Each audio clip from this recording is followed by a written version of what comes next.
People of Portland, a happy Thanksgiving Eve to you. And big a voice guy there, Vic Orlando. You had it half right. It is a Rivalry Week show, but we're down a Rob. I'm flying solo today, but don't worry. I got Schultze on the other side of the glass with me. I think we're the only two people left in the building, Schultze. Quite possibly. Happy hump day to you. What's up, sports fans? Happy Thanksgiving Eve. Well, eerie. They shut down the office at noon today. We got the email yesterday from our fearless leader, Kim.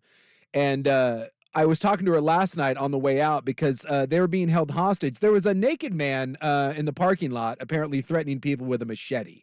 What? So that was fun. Yeah, I get a text last night about 6:50 that says, hey, come by the kitchen before you leave.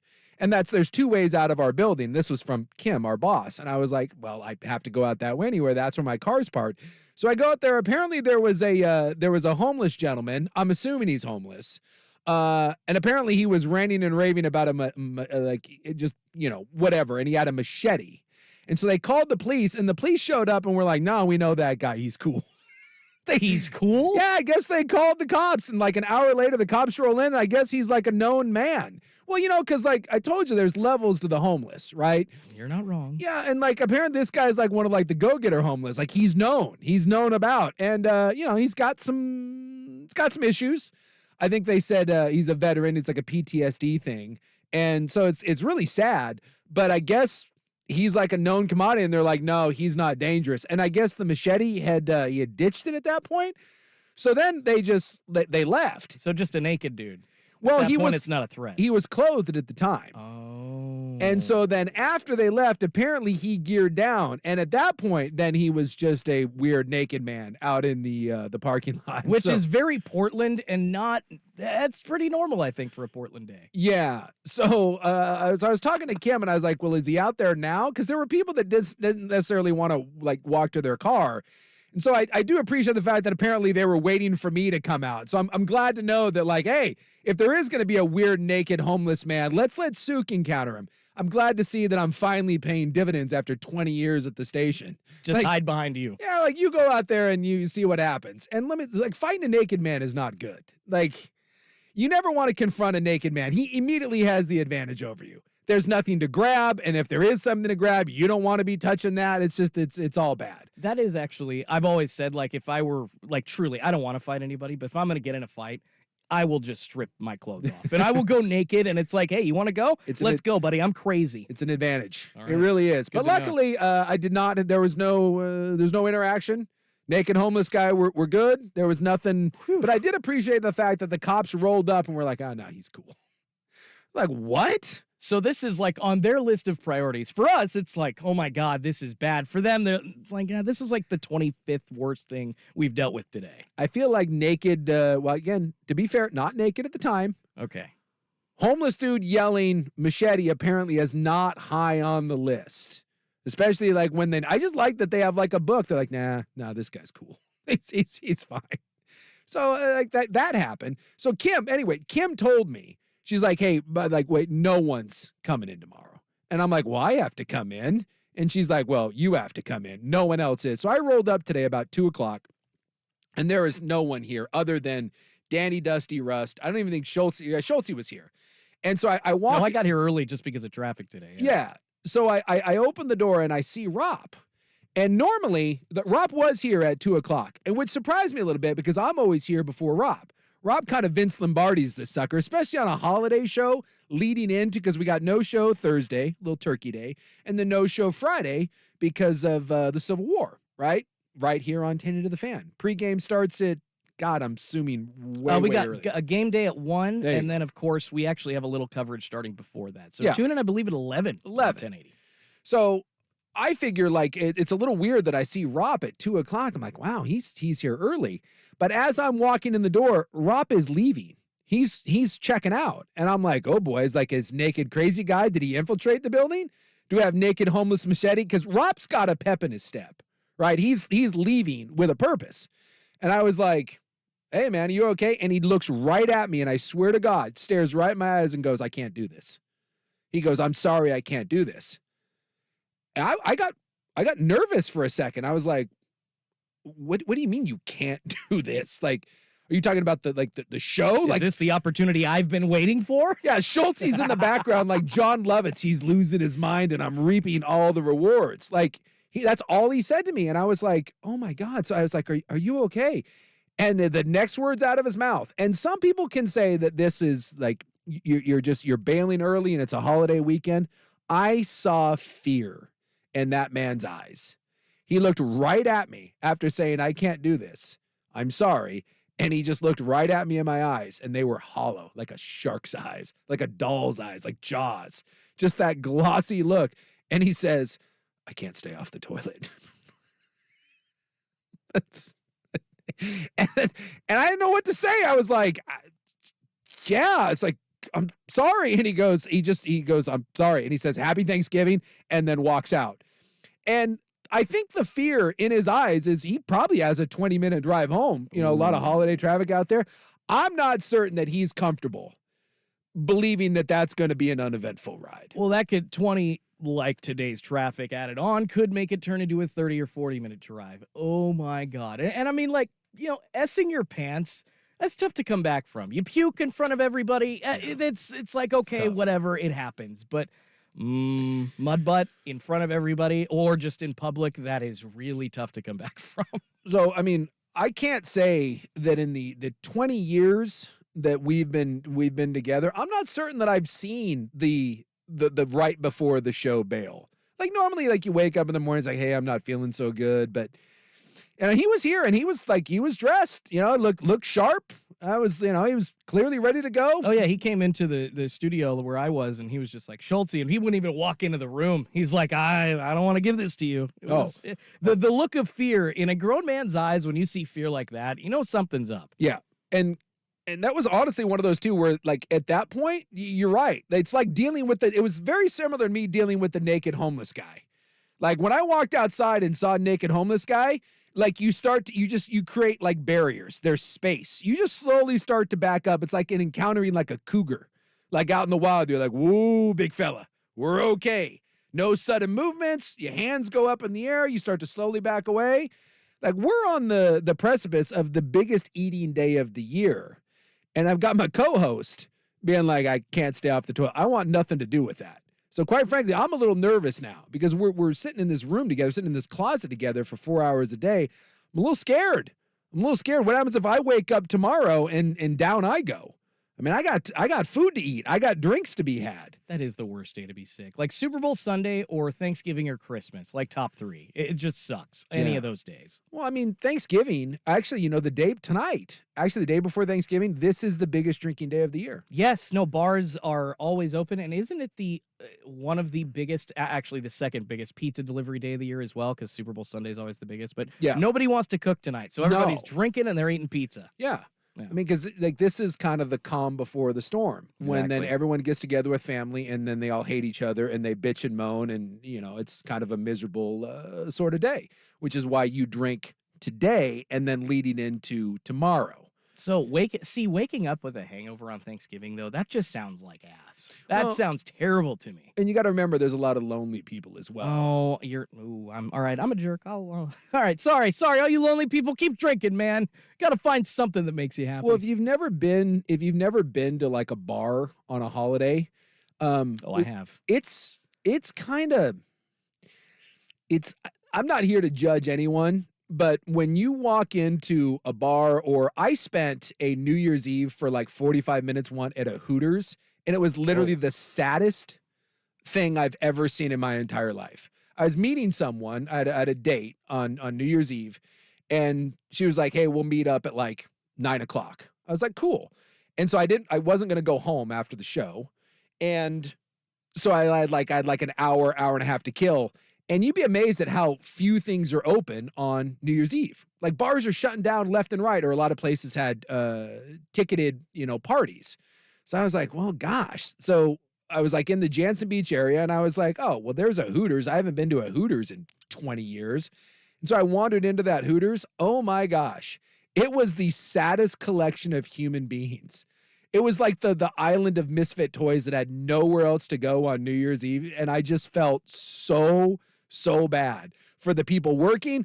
Trust me, it was not the A shift. It I wasn't, was gonna ask if this was like the Tuesday afternoon type of, dude. This was early afternoon type of shift. this was rough. It was a rough go all the way around, and just a lot of lonely, lonely men sitting around that. And I'm assuming like Thanksgiving or Christmas, it's the same sort of vibe. Like it's those people like when you head out, either that or like on Christmas, a lot of Jewish people. Like Mike Lynch always talked about that he loved Christmas because they could go out and they would go eat Chinese food and go to the movies. And nobody was out Yeah. doing anything. Yeah. But for the most part, holidays out at bars and whatnot, it's kind of sad. But today is the biggest drinking day of the year. So hoist a glass to all our friends and loved ones and all that you have to be thankful for. And you know what? While we're doing it, why don't we throw one up for Isaac Robb too? Yeah. Because I feel bad for him. Hoist a glass of Pepto-Bismol for that guy. Hoist a glass for Pepto. We got a busy show today though. We got Hugh Offale of A will join us at 3:30. Talk about the lines coming up. We got obviously a big day of NFL tomorrow. We got all the rivalry games coming up this weekend. And then 4 o'clock, Dan Lanning. We got to cram everything into one day today because this is our last day of the week here.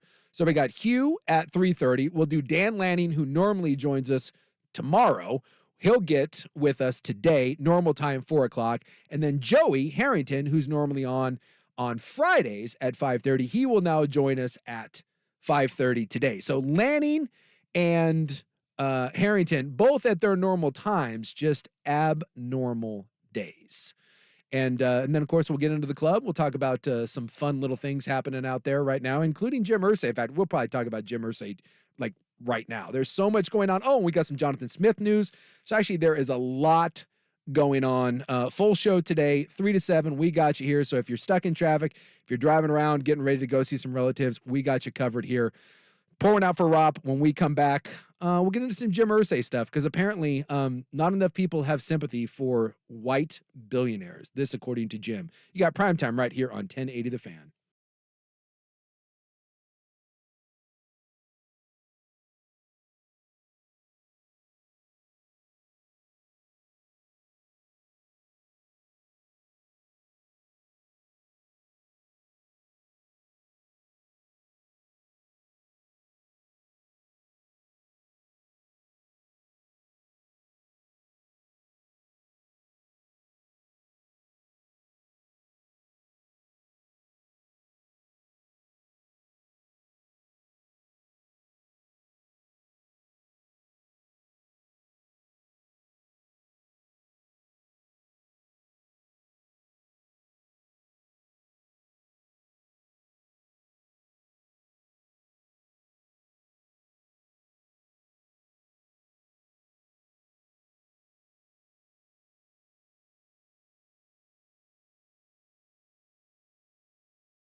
Legal matters. Old Jim Irsay apparently has stepped in it. If you don't know Jim Irsay, he's the, well, I shouldn't say just drunken, pilled out buffoon, otherwise he may sue me. He's the alleged drunken, pilled out buffoon that owns the Indianapolis Colts, one of the more outspoken NFL owners, certainly not afraid to speak his mind. So apparently Jim Irsay went on HBO Sports last night. Now, I thought HBO Real Sports was shutting down, so maybe this was either something different or maybe this was one of their last episodes, because HBO Real Sports isn't going to continue going forward. So this may have been kind of the end of it. I did not see this. In fact, I woke up to it and I was like, what? He's on HBO Sports. But I guess he gave a long-ranging interview to HBO Sports, and it aired last night. And if you don't know, back in 2014, Jim Irsay got caught with a Dewey, right? And that was the one where he was supposedly on a bunch of pills. And he pled guilty to it and moved on. And that stigma has followed him around. A lot of people think that Irsay, when he gives interviews, sometimes he's got the red face, the red nose, can be a little out there. So a lot of people have suggested that maybe Jim's got a problem or two over the years. And according to Jim Irsay, that is not true. According to Jim Irsay, his DUI was total horse nears. Now, they did ask why he pled guilty, and he said just to get it over with, right? He just wanted it done, but he does not believe that he was rightfully pulled over. And I can't say that I've heard an excuse this good, maybe in my entire life. Although that Ethan Couch kid, he did the influenza. That was the kid that got all hammered. He was like 15, got hammered and ran down a bunch of people, killed a couple people, driving like in his dad's truck while drunk, underage. And said because of his affluent upbringing, he did not know better. Yes, they said that he did not know right from wrong. And by the way, that worked. So that's maybe the excuse number one of all excuses, but this is pretty good. Because Jim Irsay claims that he was pulled over because of prejudice. And you might ask yourself, well, why is Jim Irsay claiming prejudice? This is his own word. I am prejudiced against because I am a rich white billionaire. He said, if I'm just the average guy down the block, they're not pulling me in. Of course not. When asked how his assertion was going to be received, he said, I don't care what it sounds like. It's the truth.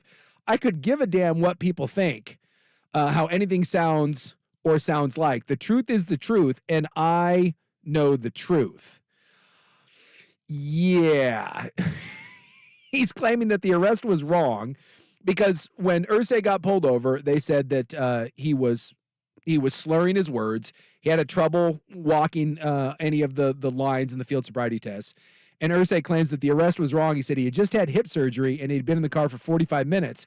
And they asked me to walk the line. Are you kidding me? I can barely walk at all.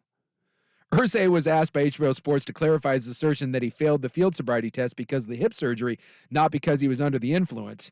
And he says, yes, I mean, I'm not saying that. It's a fact, he responded. So Jim Irsay is claiming that he failed the field sobriety test, not because he was pilled out or not because he was on booze, because he was sitting in his car after hip surgery, and he claims that he only got pulled over because he's a rich white billionaire. I mean, you go back and you look and you see that he had, I understand he's talking about trying to walk a line, but there were other tests that he was given as a part of those field sobriety tests. There were multiple instances where it was obvious, at least reading these reports, that he was sauced or pilled up, whatever you want to say. Rich, white, you know what? In this country, we never give any breaks to the rich white billionaires. Often as I'm driving around and I think about marginalized groups, because, it's all about marginalized groups now. Oh, totally. Yeah, you have to have it. Who is the biggest victim? Yes. Yeah. I mean, that does seem to be like if you're making a Disney movie. Yeah, it's very important. We have to make sure that all groups are represented. Commercials, all groups represented. And make her lame. And, boy, I'll tell you what, the one marginalized group that we just don't think enough about is rich white billionaires. Just the unfair treatment they get. I'm sure this plays real well in the African-American community, because they're like, yeah, we may get pulled over disproportionately, but what about those rich white billionaires driving around in those Rolls Royces? Yep. He had a bunch of pills that weren't even in a labeled bottle, Sook. Like, what the hell? This has nothing to do with your status. Now, if this were Irsay speeding, sure. If you're going down the road, going 100 in a Lamborghini, yeah, cops are always going to pull you over. However, what you were claiming is because you are rich and because of your skin color, they looked in the car and they saw you and said, oh, you know what? That guy. Not because you were swerving, not because as soon as they pulled up to you and then you rolled down the window, rich white billionaire. They saw a rich white billionaire and said, "Listen here, buddy, I'm taking you in." You know, often one of my very good friends is a state trooper up in Washington. So he pulls people over for a living. By the way, set the record for DUI arrests last year. Well, good for him. He is. He's like the Patrick Mahomes of DUI arresters. But now I know that he's only making those arrests because I think like 70% of those are rich white billionaires. I think that's all he does. He just drives around and looks for rich white billionaires. It's like, listen here, you son of a bitch. I'm going to take you down a peg. By the way, it gets better. So obviously this becomes a topic of conversation. So apparently on First Take with Stephen A. Smith and the crew, they were talking about it. And apparently Jim Irsay didn't like that either. So Jim was drinking apparently when he was doing the HBO interview. And my guess is he's been drinking or he's taking pills again because he goes on a Twitter rant. So this is Jim Irsay a couple hours ago after seeing the ESPN First Take and company go after him. He says, First Take, you're going to get your ass sued because there was no alcohol. By the way, no in capital letters. There was no illegal drugs. There were pills. Some of those pills, by the way, weren't prescribed to you. Now, he did have $29,000 on him at the time, but he says that $29,000 is low for me to be carrying. In 2014, the arrest, I give away $2,000 to $10,000 to the homies and need it on the street all the time, passing on, making the world better. Heart emoji. He then goes on to say that his grandparents came across Ellis Island with just the shirt on their backs, penniless and escaping Jewish concentration camps. Got to play that card. It's important. Oh, yeah. You got to throw your race in there somehow. Says, grew up in a horrible home with both my brother and my sister died in a car crash in 1971. Oh, so he's playing grandparents' concentration camps and the dead brother and sister. I like it. He said, I worked for my living, and he bought 30% of the Colts on a bank loan. And First Take, the woman that preceded Stephen A., how dare you pretend to know me? I don't know your name, and I don't care to, angry red face. If my black mother, Dorothy, was still alive, you'd be in some big hot water. You are mean and ugly, and you're a nothing burger. Oh, wow. Frowny face.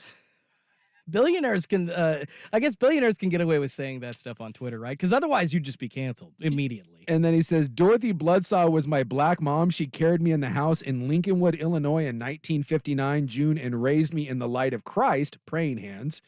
I would be dead if not for her unconditional love. She showed me that Jesus was my savior, praying hands. Love, owe everything to her. So I'm guessing that because Jim Irsay does not have a black mother, I'm guessing this was just a woman that was raising him. I'm assuming. I would assume. But I do appreciate that it's not his mom. It's his black mom. So we have I came from nothing, Jewish concentration camp grandparents, black mother, and then he hands out $2,000 to $10,000 a day to the homies on the street because he passes it along. And he bought the Colts on a bank loan. I feel like I've heard him making that comment before about handing money out. Like he's totally upped himself for that in the past. Dude, this is unbelievable. God. Oh, and we forgot that he was pulled over, not because he was swerving or speeding or anything, or that he was on pills that weren't prescribed to him. No. That he was a rich white billionaire was being singled out. Dude, that is unbelievable. And yet it's totally believable because it's Jim Irsay. Like if you thought there was no way that Jim Irsay could out Irsay himself, he just did it. You just played every sympathetic card that you could possibly play, except for the one that you should never play, and that is, I'm a rich white billionaire. To rich white billionaires everywhere, no one wants to hear it. A couple more missteps like this from him, I could see the league's fans starting to like want a Dan Snyder type of situation with this guy. It's not nearly, there were just many more gross, disgusting allegations that were proven against Daniel Snyder. But when you make comments like this, there's obviously other stuff going on. I want to peek a little deeper into that closet of Jim Irsay's and see what the hell else is under the rug in Indianapolis. And Vancouver Ford text line, Suk, you should ask your former neighbor about the plight that he experienced the last several years. That is true, because my neighbor is now a billionaire. My old neighbor in La Center, Henry, he is now a billionaire. He owns Zoom Info. And Oh, wow. I would like to ask him if he has been pulled over more recently. Just now that, and I think he's got a little ethnic blood in him, so he may be spared because I don't think he's full white. So I'm not certain that he has faced the true prejudice that Jim Irsay faces on a day-to-day basis as a rich white billionaire. But I know me, as a middle-class white guy, I'll tell you what, I got it rough out here in these streets. You wouldn't believe it. Used to be back in the day, I could do whatever I wanted. Everyone had to listen to me. I could just bully everyone. And now all of a sudden, like, other people have a voice. And, it's not just my opinion. It's really disappointing. I really don't like the way this country is going. And what world are we living in where I can aspire to be a rich white billionaire and get all the privilege? Isn't that why we work as middle-class white men? So that we can become rich white billionaires and do whatever we want and buy our way out of any problem? And now Jim Irsay is telling me that dream is dead. I can no longer, with $1 billion, I can't buy my way out of anything? What's the point? I'm disillusioned now. What's the point? What's even the point anymore? I don't want to go on. My dad was I don't even want to go on. My dad was a police officer for almost 30 years. And each day I remember him talking about the plight of the rich white billionaire when he came home. Every time he pulled one over, and they would lament, just like Jim Irsay did, about how hard their life is. It just sucks, dude. I don't even want to be rich anymore, man. I don't even want to be rich. Apparently, me down here on the lower end of the income spectrum, I'm doing all right? Because there's no reason to discriminate against me. No. Essentially, is what Irsay's saying. Dude, you at this point, you can do whatever the hell you want. All right, cool. Look, I'm going to join Naked Machete guy out in the parking lot. That Rip it out, have some fun. That guy didn't get arrested. Jim Irsay did. Huh? I'm with Jim Irsay on this one. Me and Team Irsay. Oh, my God. God bless rich white billionaires everywhere. All right, we come back. Hugh Awful, the book manager up there at the A&A Sports Book and Casino, will join us and we'll talk a little gambling when we come back. Here, though, is Schulte with SportsCenter. This is Rivalry Week on Primetime with Isaac and Sue. Brought to you by PG Long. Now, from the Spirit Mountain Casino Sports Desk, a SportsCenter update on 1080 The Fan. This update is brought to you by A&E Plumbing, Heating, and Air, serving Portland, Southwest Washington, and the Gorge. Online at aneheatingandcooling.com. It's hard to stop a train. First on The Fan, a change atop the college football playoff rankings this week. The top three remain the same with Georgia, Ohio State, and Michigan, but Washington now leapfrogging Florida State from 5 to number 4. Oregon still remaining at number 6, with number 16 Oregon State coming to Autzen to take on the Ducks this Friday at 5:30. Coverage getting going right here on The Fan with Ducks game day starting at 1 p.m. The Ducks currently a 14-point favorite. After dropping last night's game to the Suns in Phoenix, the Blazers get right back at it tonight hosting the Jazz. They are 2.5-point underdogs in that one. Scoot Henderson questionable with that ankle injury. Tip-off set for 7 p.m. on Root Sports. A couple of roster moves from Portland as well today. They have waived two-way guard Jamari Bouya and re-signing center Ibu Baji as well to a two-way deal. And the Seahawks in action tomorrow as the finale for the Thanksgiving Day triple header. They are facing the Niners, and it looks like right now they are a 7.5-point favorite. Coverage gets going on The Fan right here at 3, kickoff at 5:20 on NBC. More sports scores and stories in 30 minutes. I'm Schulte from the Spirit Mountain Casino Sports Desk. Watch and wager on all pro and college football from across the country at Spirit Mountain Casino. Learn more at spiritmountain.com. Do it every morning. Dirt and Spray. Weekdays 6 to 9 a.m. on Portland's sports leader, 1080 The Fan. Aloha, sports fans. It's Marcus from the 808. How's it, cuz? You busy? Been working too much? Running all around town trying to keep up with the keikis? Shoots, bro. Take a break with 808 Hawaiian Restaurant. Get some island-kind grinds like the Korean chicken, loco moco, or brah, even that Aina burger, soul ono. And don't forget the Mai Tais, pina coladas, or a couple Hawaiian brews. Relax and check out 808 on Burnside, Woodstock, or online at ate-oh-ate.com. I'm Marcus. A hui ho. Mahalo. PG Long has been the Northwest flooring experts for 4 generations and more than 50 years. To serve their partners, builders, and contractors better, PG Long is now the preferred distributor of FIBO wall panel systems in the Pacific Northwest. 100% waterproof, easy to install. FIBO wall systems' distinctive designs are the ideal solution for bathrooms, kitchens, or rooms that demand extra durability and easy cleaning. PG Long is now more than just floors. The partner you trust, the quality you expect. Online at pglongllc.com. Health insurance might be more affordable than you think. OregonHealthcare.gov offers in-person guidance for comparing and choosing a plan and helps you understand your financial assistance options. 80% of people who bought an insurance plan through the marketplace last year received financial help, and you can too. We'll help you find the quality coverage in your budget. Let's get you covered, Oregon. Visit OregonHealthcare.gov. Hey, this is Travis Kelce, NFL tight end and proud member of the Lowe's home team. Lowe's knows when you've got the best price, you've already won. That's why we offer the lowest price guarantee. If you find a better price online or in-store, we'll match it. Now you can score on the top brands from the Lowe's home team picks, like Scotts, LG, and DeWalt. So take on your projects with confidence. Lowe's is the exclusive home improvement retail partner of the NFL. Price match applies to same item, current price of qualifying retailers. Exclusions and terms apply. Learn how we'll match price at Lowes.com/lowest price guarantee.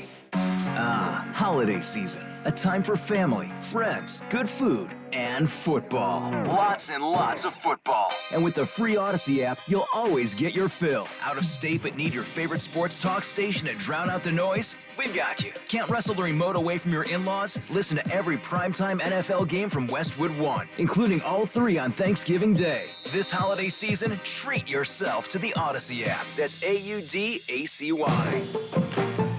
Ad paid for by the Sentinel Group. Attention Marines, military personnel, families, and contractors who were stationed at Camp Lejeune. Were you present at Camp Lejeune between August 1953 and December of 1987? You may be entitled to significant compensation. For nearly 34 years, those in the Marine Corps' base Camp Lejeune were exposed to contaminated drinking water, resulting in devastating injuries, including several forms of cancer, adverse birth outcomes, Parkinson's disease, and more. North Carolina's procedural laws have prevented victims from getting the justice they deserve, but passage of the Camp Lejeune Justice Act of 2022 would allow you or a loved one to file lawsuit seeking compensation for illnesses and injuries linked to the toxic water. Call today for your free consultation. 800-805-9967. Let our experienced attorneys fight to get you the compensation you deserve, and you pay nothing unless there's a recovery in your favor. Call 800-805-9967. That's 800-805-9967. Again, 800-805-9967. Odyssey's podcast, Daily Boost, is hosted by BetQL's Lucy Burge, Nick Ashew, and Dan Karpuk. It's the podcast for in-depth analysis on the sports betting landscape. Listen to Daily Boost every day on Odyssey or wherever you get your podcasts.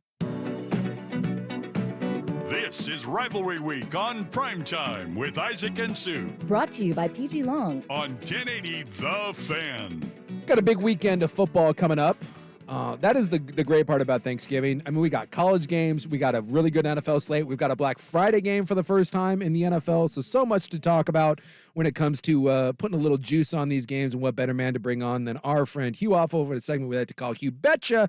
Joins us each and every week. He is the manager up there at the sportsbook at the A&A Casino. Hugh, you got me. I got you. Sounds good. We're down to Rob today, though. Rob's down and out. He's not feeling so good. Yeah, that happens this time of year when the temperature starts fluctuating a little bit and it gets kind of gross out. That's what it can do to us. Yeah, right before Thanksgiving, though, you do not want to have stomach issues right before Thanksgiving. No, absolutely not. What's on the Hugh plate for Thanksgiving? Working. I'm going to be here. Enjoying all the games and doing what we got to do and being able to, serve up a bunch of good bets and keep everything going. Yeah, but that's all right. Pretty much normal. I've gotten used to it. I was going to say, you probably don't get a lot of holidays off, do you? No, I did very, very, very few. I mean, once in a while, if Christmas falls on the right day, but typically no holidays. Every day's another day, but that's all right. Usually on the calendar of the sports calendar and everything that's going on during the holidays, it is a really good time, like you were saying. Just lots of good games coming up, and rivalry week, and the NFL game on Friday. So I think it's going to be a lot of fun. Well, and I'm sure people, if you're looking for something to do, or you don't have family plans, or you just get tired of your family, cruising up to A&A, I'm sure you guys got all kinds of stuff going down. Absolutely, this is the place to be. All right, so I know we've been talking about. I'm going to jump right in because it's 4 weeks in a row now, Hugh, and I'm telling you, I can't get enough of it. This is like, I have not been hooked on a bet since Ravens preseason football. Like, I can't help myself. And it finally bucked me off this year. The Ravens finally lost in the preseason, but like, I'll go on runs where I can't help but bet it. I have hit now for the last 4 weeks, Iowa's under. And they keep dropping it. And I'm sitting there and I'm like, it can't get any lower. It from 30 to 29 to 28. It's 26 and a half. It's Iowa. It's 26 and a half. We've never seen it in a college football game ever. And just to tell you, it went down to 26 now. Oh my God. Talk me out of it, Hugh. Talk me out of it. I hate betting under, but at this point, if you've watched Iowa's offense, how their record's what it is, my goodness, defensively they can do good things, but I don't know. I just don't know that they're even going to hit the 26 mark this week. It's just unbelievable. It's the worst football that I can't stop watching. They're 9-2 and are going to play for the Big Ten championship, and yet they keep setting records for the over-under. I don't want to take it at 26, but I don't have a choice. At this point, I have to just hold my nose and do it. I'm along for the ride, and if I get burned, I get burned. But I'm all aboard the Iowa train when it comes to the under. You always have to ride that streak, man. Don't try to break the streak. just ride it. At this point, every time the night, when it was 28.5 a couple weeks ago, and I thought, my God, I remember making a total when it was 30, 28.5, and then we got to 27, and now this week 26. Nah. Keep riding the train, man, till it goes over. You might as well ride it. Oh, I love it. All right, and then we'll take a look at the Civil War. We got Oregon State, Oregon. Now, some of this lost their luster, obviously, with Oregon State losing that close one against UW. So Oregon State now just trying to play spoiler. Oregon, they win, and they're on to the Pac-12 title game with UW that's already sitting there. And, this is a 14-point spread. Oregon at this point is crushing people. Oregon State doesn't get blown out. Where's the side of this game that you like? The side of the game I like, Oregon has really turned it up ever since they played Washington. Yeah. They played them. We saw everything was so close. 14 points is just an awful lot. Myself, I was thinking going into this because I made the game Oregon 11.5. And if it was 11.5, I'd say go ahead, lay the 11.5. 14 is an awful lot. Yeah. But I don't know after coming off playing Washington that they're going to have much gas in the tank, Oregon State. So I would probably take the Ducks and just, hope that they cover in a situation like this. It's hard for me because Oregon State wants to grind it out and they want to keep it close. It's been a tough game for me. Rivalry games are tough, but I probably would lay the points only because Oregon's played so well. Yeah, Oregon looks so good right now. It's kind of like you just feel like at this point either you bet Oregon or you don't bet it at all. Yeah, that's pretty much so. And just to look back on what we had said before, because I had said, Washington about -3 a couple weeks ago against Oregon in the Pac-12 championship. Well, now I ran my numbers again today, and I have Oregon -6 now. Just with everything that they're doing, like I said, different team since they lost to Washington, they're out to prove a point. All right, now we got Ohio State going to the Big House. No Jim Harbaugh. Number 2 versus number 3. Michigan, a 3-point favorite. If you listen to everybody talk about this game, seems like everybody's on the Michigan train. Oh, it's Michigan. It's on. I would go the other way. Because I would take. I think I would take Ohio State either +3 or +3.5, and go from there. I think that it's going to be close, but I think the Buckeyes might actually pull this off. That's what I felt about UW last with Oregon State. When everyone and their mother says that it can't be done, and you got two teams that are competitive like that, I tend to be with you on that one, lean the other way. I think there's some value there in Ohio State getting points, who is playing a lot better offensively. Like if you just saw Ohio State at the start of the year, it looked pretty ugly, but they're playing much better on that side of the ball and a defense that looks great. Yes, I did really turned it around. After you get to this point now that, when quarterbacks get into their little groove, get into their groove and like they're peaking at the right time. And I think it will serve them well against Michigan this week. Then what we got? The Apple Cup 16.5 Washington right now. The Apple Cup will go on. They signed a 5-year extension, but it's in Washington. Again, a lot of points there for a Washington team that hasn't necessarily been blowing people out. It is a lot of points. I made it 15. It would be really tough for me to lay 16.5 with Washington just because it's the Apple Cup, and Washington State played really well last week.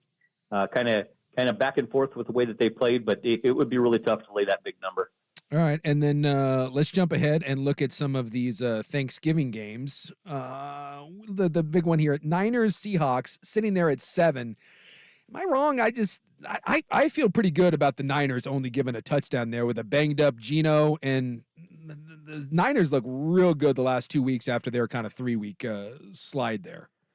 Yeah, I think I will watch the status of Geno and see exactly where he is, because if he doesn't play, Drew Lock is not the answer. He's not good. I made the number with it. Say a healthy Geno, I would make San Francisco like -4. So I would be inclined to take the points. But if even as skeptical as I am about Geno, I could not play them with. I would absolutely take San Francisco if Drew Lock plays, because I think that they'll defensively the 49ers will just harass him all day long. And then what else we got? We got Green Bay and Detroit. In Detroit, 7.5 right now with the Lions at home on Thanksgiving. I realize that, Thanksgiving Day, Detroit's just better, and they should win this game by 10 points. You would certainly think. They're just that much better. Green Bay hasn't impressed me really at all with the Jordan Love thing. No, I think Detroit would probably be the side. And then the last one there on Thanksgiving, the Commanders visiting the Cowboys, and that's at 13.5 right now. Commanders coming off a horrible loss to the Giants, by the way. Horrible loss to the Giants, and it's weird. Washington goes and plays really well twice, really well against Philadelphia, and then just gags it against the Giants. I couldn't lay those points. I would be very tempted to take the 13.5 just because it's just so many points. What else is on your radar? What is kind of the Hugh bets of the week, or where is the public laying a lot of cash with you guys right now? Public is laying a lot of money on. They like the Cowboys this week, and they really like the Ravens. Believe it or not, they really like the Ravens and Ducks. Ducks 49ers. Those teams there are really where the public money is. Lots of Duck money I've heard from. When I was up there earlier today, it seemed like that's about all I really heard was just lots of Duck money. Yeah. Anything particular that stands out for you? Anything is for college. I tell you what, I think I would take Northwestern against Illinois. I would take Northwestern plus the 6. I think that's Northwestern's played. Look, for what they went through all year with the coaching stuff, and they have come back. They played really, really well. Give me 6 points against Illinois, and I believe I would take it. All right. Well, we appreciate you joining us as always, and hopefully maybe you're up at Michael Jordan Steakhouse tomorrow, grabbing a bite to eat or wherever you're going. And we appreciate you holding us down, giving us a place to go up and bet. We're always grateful to have you on the program, and wish you and everyone up there at A&A a wonderful, happy, and hopefully productive Thanksgiving. And same to you and family. Yeah, that's good. Have a great Thanksgiving, and I appreciate being on with you. It's a lot of fun. All right, Hugh, we'll catch you next week. Sounds great. All right, that is Hugh Offill of the A&A Sportsbook and Casino up there. And I didn't even think about that, but yeah, if you're sitting around and you don't have anything to do on Thanksgiving, head on up there. Like I said, there's always something to do. So, if you're one of those guys and maybe you don't get along with the family or you live away from the family, no better way. There's a ton of football going on up there. Head up to the Sportsbook. They do a great job up there. Swing it over to Michael Jordan Steakhouse, grab a bite, have a couple of beverages, and hey, win a little money while you're at it. This bar will be a lot less lonely than any other bar you could go to. If you want to go to a bar tonight, A&A, that's the bar to go to. It's a casino, and there's a hell of a lot more to do. Obviously, the sportsbook as well. Dan Lanning coming up at 4 o'clock. When we come back, though, a bit of Jonathan Smith news that if I'm a Beaver fan, I'm not exactly thrilled about. That coming up next. Primetime here on The Fan.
Dan Lanning coming up here in about, let's go 6 minutes or so. He'll join us at the top of the hour for his regular segment, coach of the Oregon Ducks, as we head into the Civil War coming up on Friday. The other side of the coin is Jonathan Smith, and we've talked about this with the uncertain future of Oregon State. What does that mean for Jonathan Smith, right? We're not certain what's happening with their conference affiliation. They're going to try to go independent for the next couple seasons probably, and then kind of wait and see what happens. And I've said all along, to me, the biggest deal here for Oregon State is, can you keep your players and can you keep Jonathan Smith?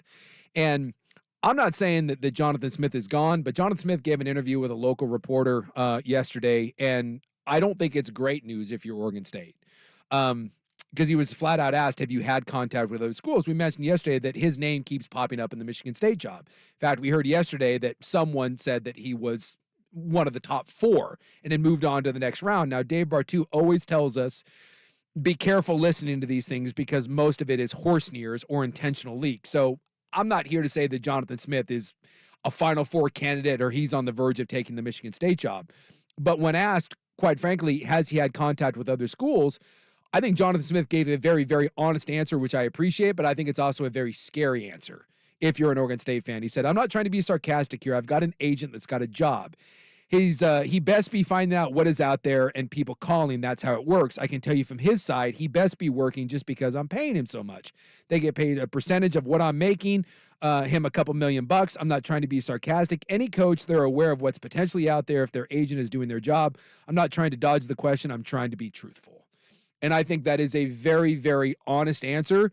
But I also think if I'm an Oregon State fan, that scares the living hell out of me. I mean, I agree with you. It's a very honest answer, and it's one of the reasons why I like Jonathan Smith. I do too. The style of just the man that he is and how he is up at that podium.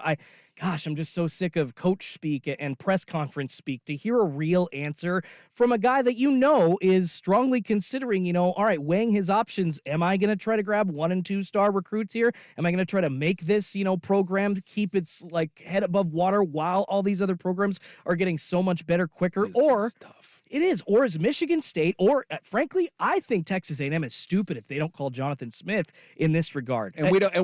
We don't know. We don't. All he said is his agent is obviously, is out there taking calls. Yeah. His name has been out there. The one that we hear is Michigan State. But again, going back to Dave Bartu, how many times, Dan Lanning certainly wasn't on the Oregon radar. Nope. We never heard about Dan Lanning until all of a sudden it was like, oh my God, Dan Lanning's going to be the guy. So there may be something to this. There may be nothing to it. I just think when you listen, we talked about last week, when we listened to Dan Lanning, we listened to DeBoer, and you listen to Smith, Lanning was definitive. DeBoer's was, I want to be here, but pay me. And Smith's was, yeah, I'm going to be honest here. My agent's listening to people. That's not what you want to hear. It's just not. Did you expect to hear anything else, though? I was hoping, if I'm a Beaver fan, that the connection between Jonathan Smith and Oregon State was enough. Yeah. Under any other circumstances, I think everyone would assume that your coach is gone in this sort of situation, that Dickert may not have an option to go anywhere. But the legacy hire here. Legacy hire. I thought the UCLA one scared me if they did fire Chip, although now that they blew out USC, maybe Chip is safe because Smith is from Pasadena. Mm-hmm. I just don't know if the legacy, and I've said this all along, I don't know Jonathan Smith that well personally. We've had him on the show a handful of times. I find him to be a very solid human being. I have a lot of respect for him. I think he's a hell of a coach. I think he's one of the most underrated coaches in the country. Is it enough to keep him there at Oregon State? I just said all along that this was going to be the biggest struggle with the getting left behind. Can you keep your players? Can you keep your coach? And Oregon State came out and released a statement and their AD and said, we've talked to Coach Smith and he loves our short-term and our long-term plan. We're working on getting him an extension. We're working on getting him more money for his assistant coaches. All the things that you're saying, because Oregon State is going to do whatever they can to keep him. But at the end of the day, this isn't what the players and this isn't what Coach Smith signed up for. And there's going to be other options out there. So whether it's Damian Martinez, whether it's Childs, whether it's Jonathan Smith, other people are going to come knocking. And with an uncertain future, how many of those people decide to answer that knock at the door? And if I'm an Oregon State fan, that's just not the news I wanted to hear. Not saying he's gone, not saying everything is doom and gloom. I think that's tough. I think it's tough. And this offseason is going to be a very, very I think, nervous one for Beaver fan to see where your program goes from here. We come back. Coach Dan Lanning joins us for his weekly talk in preparation of the Civil War and Thanksgiving right here on 1080 The Fan.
And was kind enough to bump it up on a Wednesday because something else is going on tomorrow. A little turkey day. So he is the head coach of the number 6 ranked team in the country, the Oregon Ducks.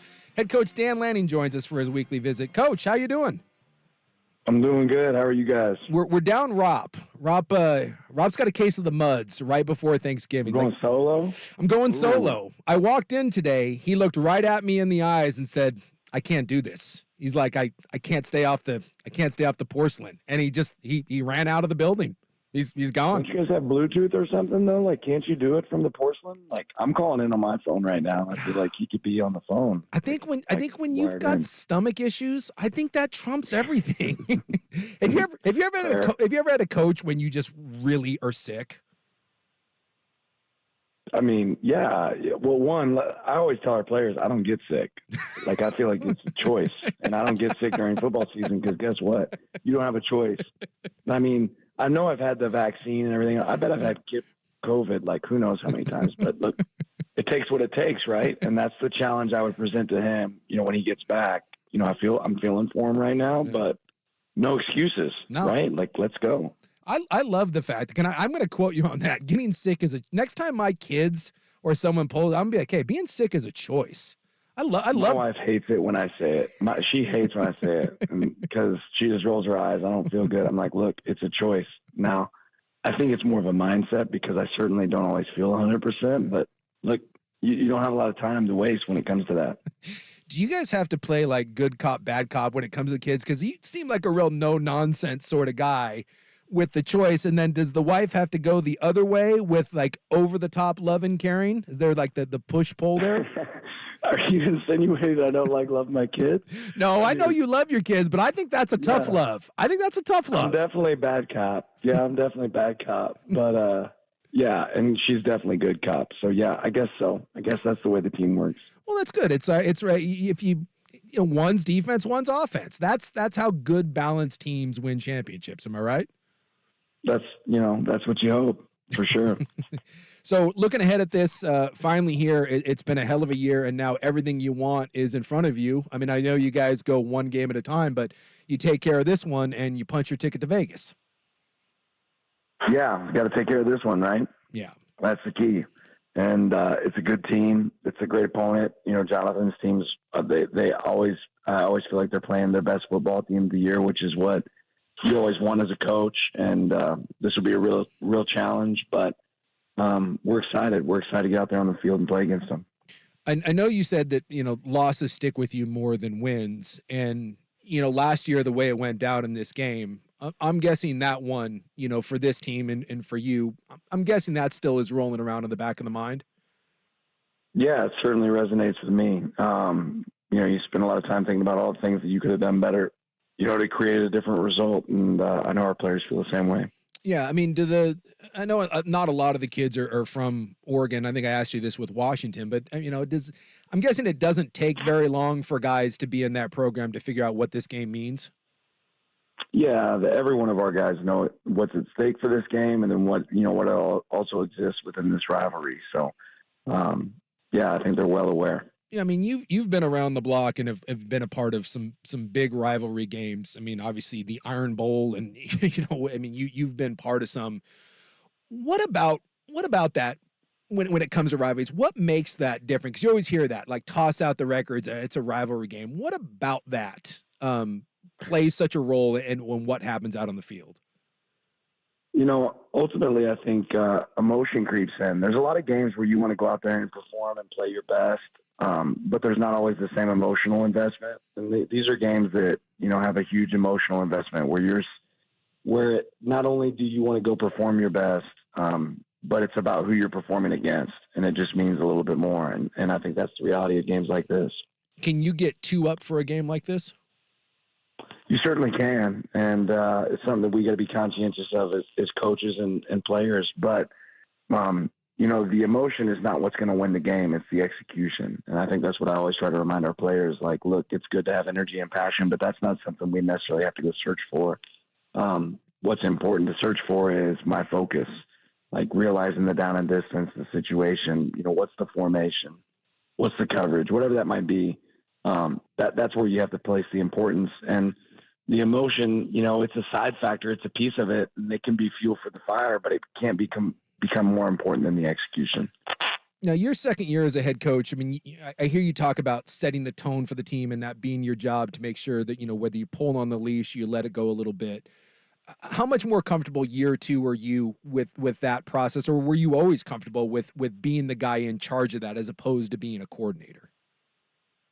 Well, I never had a problem being in charge, but I think, I'm excited about the growth and the learning experience for me. You're just learning what's different year two as opposed to year one, how comfortable I feel with our players and where they're at right now. Like, I'm so fortunate, and you talk about Thanksgiving, like I'm so fortunate to get to coach the group of guys that I get to coach. They have a player-led meeting on Thursdays that I'm not a part of. I don't get to be in there, but I know what's going on in that meeting just because I have complete confidence in the guys in that room and of what it sounds like. And that's something we didn't have last year, but I'm really blessed to be where I'm at, and I've certainly learned a lot from year one to year two, but maybe just as excited about what I get to learn next. I'm sure having a guy like Bo makes all the difference in the world. I mean, the quarterback tends to be the leader. Is he that for the team, or are there a couple other guys that you can point out that kind of also help fill that gap when you're not in that room and you can't be everywhere, all the time? We've got a lot of great leaders, but Bo's certainly one of them. I don't think it's any secret that he's a special one. But we've got several guys on this team that I'm really impressed with. Is there naturally an offense and a defensive guy? Who would you consider to be the kind of the Bo Nix of your defense, the captain of the defense? Jeff Bossa has done a phenomenal job this year. I think everyone on our defense would tell you that guy's a great communicator. He helps us get lined up and communicates, does a really good job for us. But we got, several guys over there on that side of the ball that have been absolutely outstanding. Steve Stevens, Evan Williams, Brandon Dorless. There's several guys over there that do an impressive job of communicating with the people around them and making sure that we're executing at a high level. They always say that the games you remember are played in November, and you guys have the one blemish on your season against Washington. And after that, you guys have just been gangbusters. I mean, you are just, it feels like you guys are playing at a different level. Did something change after that? I mean, is it just a product of the growth and development? Because it does, I mean, you guys were playing great before, but it does feel like since that Washington game, there's just been something different. You guys are just foot to the gas. Well, we're hungry. We're hungry to get better every day. And I think that's what makes, what we're doing right now special. But the great thing about, college football is you got to bring it the next day. And it's not about who can do it once or who can do it sometimes. It's who can do it every time. And that's certainly what we're striving for. So when you look at the Beavs, what's the biggest challenge that Oregon State poses to you? Well, there's a lot of different ones. One, they're just a sound team from top to bottom. They play good football in each phase. They're aggressive defensively, and offensively they can pound the rock, man, and they do it a different way. They do it with two back sets and stuff that you don't fit all year, and then they'll come out and they'll play action shots you, and they have some wideouts that are really dangerous. And in the special teams, they have an elite return game. So the consistency that they play the game with, the toughness and physicality that they play with, it's something that really shows up there and makes it a real challenge. Yeah, like you look at that 10-minute drive they went on against Washington and went down and scored. I'm assuming that the best way to stop your offense is just to keep them on the sidelines. Yeah, we do a staff meeting on today. I guess I always say Thursday because usually it's Thursday, but it's Wednesday. Yeah. And we kind of play the game before the game, and we went back and rewatched, the Arizona game as a staff. And you get done with the first quarter and you realize, oh, wow, they only had the ball, once. And that's just product of them being able to hold on to the ball for a long period of time. And that's one of their best defenses is how they keep the ball away from your offense. So what are the plans for the team on Thanksgiving? You guys doing like a kind of a team dinner? Are you letting guys kind of have some free time? What's the schedule for the players? Well, we actually had a team Thanksgiving dinner today right after practice. But tomorrow we're going to work some more. So these guys get it. They know what it takes. And we've got walkthrough. We've got some film, some practice, and we'll have a nice dinner tomorrow night. But it'll be a little bit different approach than than Thanksgiving. We got some business ahead of us. Yeah, this is a big one. And at some point, Coach, I think we're going to need you. Like the Lanning pregame speeches have kind of become a thing. Like you guys put out a really cool video every week, like a recap, and I know a lot of people have really enjoyed hearing kind of your message to the team. I feel like we may have to have one of those for you with Isaac, with Rob, because quite frankly, you need one. Well, his immune, like it is a running joke. His immune system is kind of sad. Like it's like a 70-year-old like cancer patient. Like he's down and out a lot. And quite frankly, like he respects you. He doesn't respect any of us. I feel like maybe we might need next time we're on the air together, you may have to give him some light encouragement. Yeah, it seems like, he's dealing with the illusion of choice right now. It feels like he has a choice, like to be sick or not be sick. And there is no choice. The choice is don't be sick. I'll make sure I get with him. Yeah, I'll make sure I touch base with him. Yeah, it's just it's one of those things. We would appreciate it, if you could doubt. you could help that along. We've been together for like 18 years, and I've yet to be able to get through with him. So I feel like maybe you might be able to crack that exterior. Yeah, it's time. It's time. Let me see what I can do. All right. Well, Coach, we always appreciate you taking time for us. We appreciate you bumping it up a day. And it definitely sounds like you guys are focused in on this. Like I said, you take care of this one and you get the rematch with Washington, which I'm sure you guys are chomping at the bit. So we wish you all the best in the Civil War coming up and maybe the last one of these for a while. Yeah, hopefully not, but I appreciate it, and happy Thanksgiving. Wish the best to you guys as well. All right. Thank you, Coach. Good luck on Friday. All right, bye. There is Coach Dan Lanning of your Oregon Ducks, and quite frankly, that's fantastic. I needed the it's a choice so badly right now, and I think if anyone needs to hear that being sick is a choice, it is Isaac Robb. And that was also the most Dan Lanning thing I've ever heard. When I asked him, have you ever had to coach a game real sick? I don't ever get sick. Why I tell my wife all the time? Yeah, sick is a choice, which, by the way, I'm guessing like when he said that his wife doesn't like that, I'm sure that does not go over well at the house. I wonder if that starts a fight. No, and I just had to tell Coach Lanning too off the air. It's like, I'm playing sick today too. So I appreciate you kind of calling Rob out a bit. Thank you. Thank you. I love it. Being sick is a choice. Being here is a choice. I'm on some Dayquil, baby. Let's go. I was fighting something off earlier this week. Yeah. But nothing. It didn't come on. Like I thought on like Sunday night, Monday. I was like, oh hell. I had a buddy of mine that was sick the week before, and we had lunch, and then he got ill, and I was like, oh boy. And then you feel a little tickle in the throat. You feel a little tired. I took a bunch of naps on Sunday, and I was like, oh man. Like not during the holidays. Just keep me upright. But you know what? I made a choice. I said I'm not being sick. It's not happening. I made a choice to go to a holiday party last Saturday evening, and lots of kids there. So I can only assume that I made the wrong choice to show up with a bunch of kids dribbling snot out of Well, their that's your noses. fault for being around a bunch of snot monsters. There you go. I made the wrong choice. You get around kids, man. They're little petri dishes of bacteria. My 7th concentric circle of hell is having to hang out in like the mall play area. You go to any like mall and they just have like that weird section in the middle of it, and everything's like hard plastic and slides, and then like that spongy floor. So Stay out of the ball pit. You don't want to be in there. No. I'm pretty sure that's where Ebola breeds. Like people talk about COVID, like being the wet lab. No, the COVID started in the ball pit. It started in the weird mall Not playground. the marketplace, not the labs, no, the ball pits. That thing is disgusting. All right, we come back. We'll get back into the Jonathan Smith thing as some more reports are coming out on that. And could that be a factor in this Civil War? Because, Rob has a theory when he's not choosing to be sick.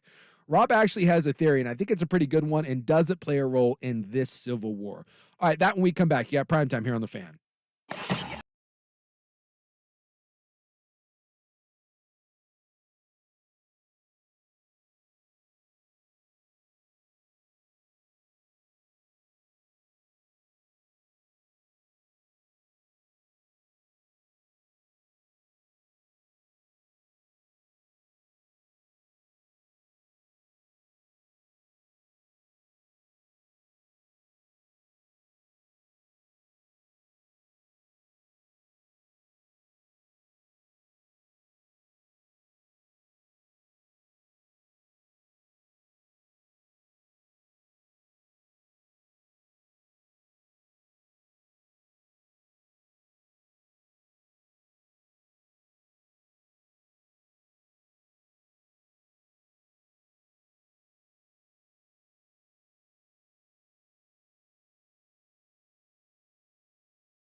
To Coach Dan Lanning there, who seems very, very focused in.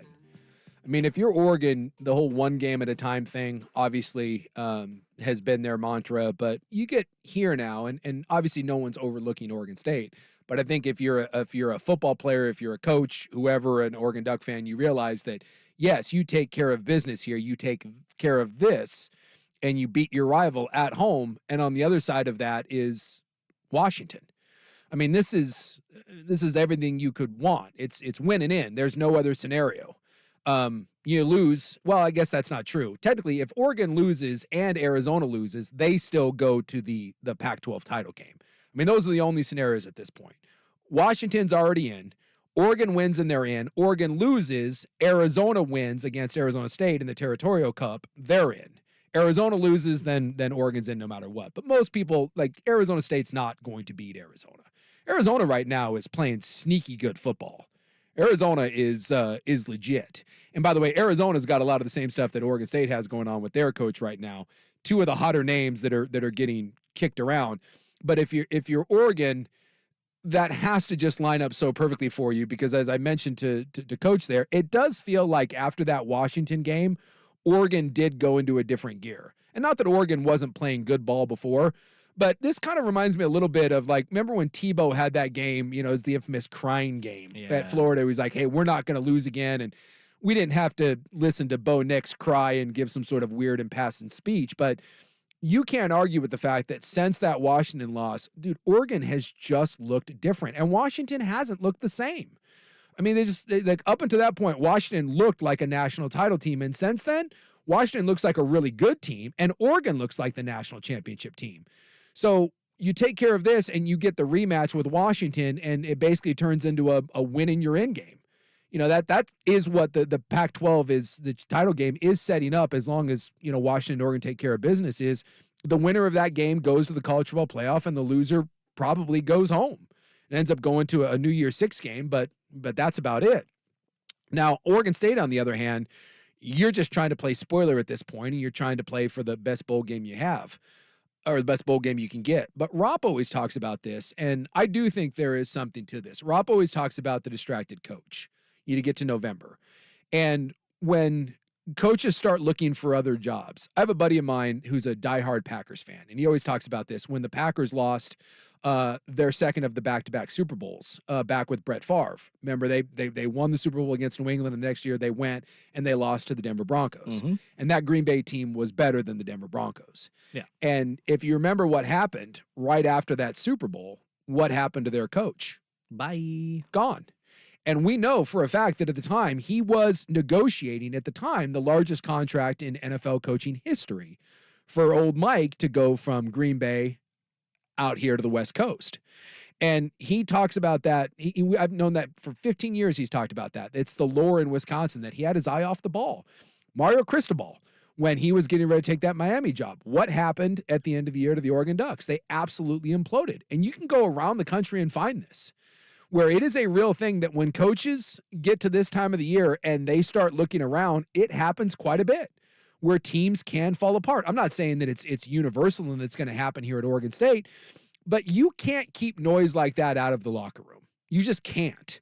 So when Smith's name is getting brought up, and it is getting brought up a lot. Oh, yeah. Doesn't mean it's going to happen, but when he gives a comment to a reporter basically saying, hey, my agent is out there talking to people, and that's what I pay him to do, and other than that, I don't have anything to do with it. If you don't think players hear that stuff, you're fooling yourself. Now, Oregon State came out and they released a statement. Their athletic director came out and said that, this is from Scott Barnes. Coach Smith and I have an ongoing conversation for more than a month regarding his future at Oregon State and our path forward as a football, for football specifically, and our athletic department generally. He has embraced our short and long-term plans. My number one priority is providing him with a new contract, guaranteed compensation that will help continue the success of our football program that has benefited Oregon State University and Beaver Athletics. And then he goes on to say the two about getting more money for the assistant coaches. And that's all well and good. Obviously, Scott Barnes, that is your top priority, is making sure that Jonathan Smith stays put. But with the definition of an uncertain future with the definition of an uncertain budget. Now, I do think that Oregon State moving forward, they're going to get some money from the Pac-12 thing. How much of that, we don't know, but they're going to get a cushion. And for a couple years, they can fund this. This athletic department for the next couple years should have cushion to not have to make any sort of drastic cuts. But the reality is, after those 2 years are up, if you don't land a spot in the Big 12, which appears to be the only real landing spot that you could grab, or maybe the ACC in some sort of new conference. But if you end up in a refurbished Pac-12/Mountain West, your TV deal is going to be somewhere in the neighborhood of 6 to 8, maybe 10 million bucks. And you can't afford to pay your coach 6, 7, 8 million bucks. Meanwhile, you got Michigan State that just got done. Well, I mean, they got out of it, but they were paying their coach 10 years and 10 million bucks a year. Mel Tucker, yeah. So, and that's the reality of it. And the other one that you have to realize too is if you're Jonathan Smith and you're looking at this, does Jonathan Smith think that there is a path forward for Oregon State at a high level? Or, you can say all you want that he's comfortable with our short-term and long-term plan. Yeah. And that may be the case. Maybe Smith does say, hey, I can do that. But he has to understand, just like everyone else does, that the reality of Oregon State athletics is about to change forever. Well, and Jonathan Smith, I believe in his statement yesterday to local media, talked about the fact that an extension isn't necessarily something that's going to keep him here. He already had, actually, I believe, worked into the language of his contract certain escalators that guaranteed him. And I'm sure they can bump him up. I'm sure they can get Smith to $6 million bucks. Probably, but he's already, I guess my point is, he's already well compensated. He's already under contract. He's well compensated, maybe not the top of the Pac-12, but he's already under contract for 6 years. There's kind of a tipping point at that point where you're like, well, okay, how much money do I want to stay here? At this point, Suk, the Texas Tech job looks better than the future at Oregon State, unfortunately. And I'm not trying to say that to knock the Beavers. I love the Pac-12. I love my Oregon teams. I want both of them to succeed. It's just the facts, unfortunately. It's the way that it is. This comes down to the end of the day. This simply comes down to, well, one, does someone come in with a $100 million deal? Yeah. I mean, I don't care. I don't care if Oregon State had a spot in the Big 12. If someone comes in and gives you 9 years, $10 million a year guaranteed, a la Mel Tucker, or gives you 10 years, $10 million, it's over. You're gone. You're just gone. You're not turning that down. But on a different level, let's take some of the money out of it. To me, this simply comes down to, does Jonathan Smith, and we don't know. Does Jonathan Smith believe that there is a path forward for Oregon State to compete at the highest level? Because I think you look at like Boise State, who kept Chris Peterson around for a long time. And then Chris eventually left to take a job where he got to play with all the toys. Mike Riley eventually left to take a job, and he specifically said that. And that was from the Pac-12 to the Big Ten, but he said, I want to see what all the resources can get me at Nebraska, right? Because there's a difference between those two athletic programs. But now being where you're at, because I think the Beavs were building something. This is the real crappy part about it. Yeah. I think Oregon State had a chance to build a University of Utah-like program. Wisconsin, maybe a Michigan State. Oregon State under Jonathan Smith, if the Pac-12 could have stayed together, I think you were really building something. Like a blue blood light kind of a, yeah. I think you were just building that tough-nosed, we're not going to recruit at a top 15, top 20 level, but we're going to grow and develop our program, and we're going to be kind of the antithesis of what else is out there. We're not going to be flash. We're going to be substance. That's why I brought up like Wisconsin. That's why I brought up Iowa, Wisconsin. Those are really successful programs. And they've built themselves like on this kind of culture of toughness and what it meant to be part of that program. And it felt like Jonathan Smith was building that. But now when you get that rug pulled out from underneath you, it's going to be really hard for Oregon State. It's why I've said all along, and me and Rob have kind of gone back and forth about this. I said they have to find a way to end up in a Power 5 conference. Because if you don't let anyone try to spin this as, oh, well, we can do this and we can do that and we can piece this together and it's not that bad. It's devastating. Yeah. It's absolutely devastating. From a budget standpoint and more importantly, from a relevant standpoint, because if your players and your coaches don't think that they can play at the highest level, it's really going to be hard to get everyone to stick around. That's why I brought up Chris Peterson. He stayed at Boise for a long time. One, I think it's a different era of college football now. I think the haves and the have-nots are getting even bigger and bigger. Yeah. You eventually did lose Chris Peterson to a much bigger program at UW, where he did have all the tools and resources to do it. And remember, Chris Peterson was at Boise when they were small. Jonathan Smith has seen what small looks like, and Jonathan Smith has seen what big is look like. Jonathan Smith didn't leave Boise State for Fresno State. Jonathan Smith didn't leave UW for, for San Diego State. No, he has climbed the ladder. And when he signed up to be the head coach at Oregon State, and all those players, they signed up to be a member of the Pac-12. And now that isn't there anymore, I wouldn't fault him. I wouldn't fault him for saying, I'm sorry, as much as this hurts, and I think it would be devastating if he did leave, I wouldn't fault him. And I just have to wonder if that is going to play a factor in this Civil War when you're up against one of the best teams in the country on the road who are staring at a chance to go avenge their only loss of the year in a hostile environment, coming off a deflating loss against Washington if you're Oregon State.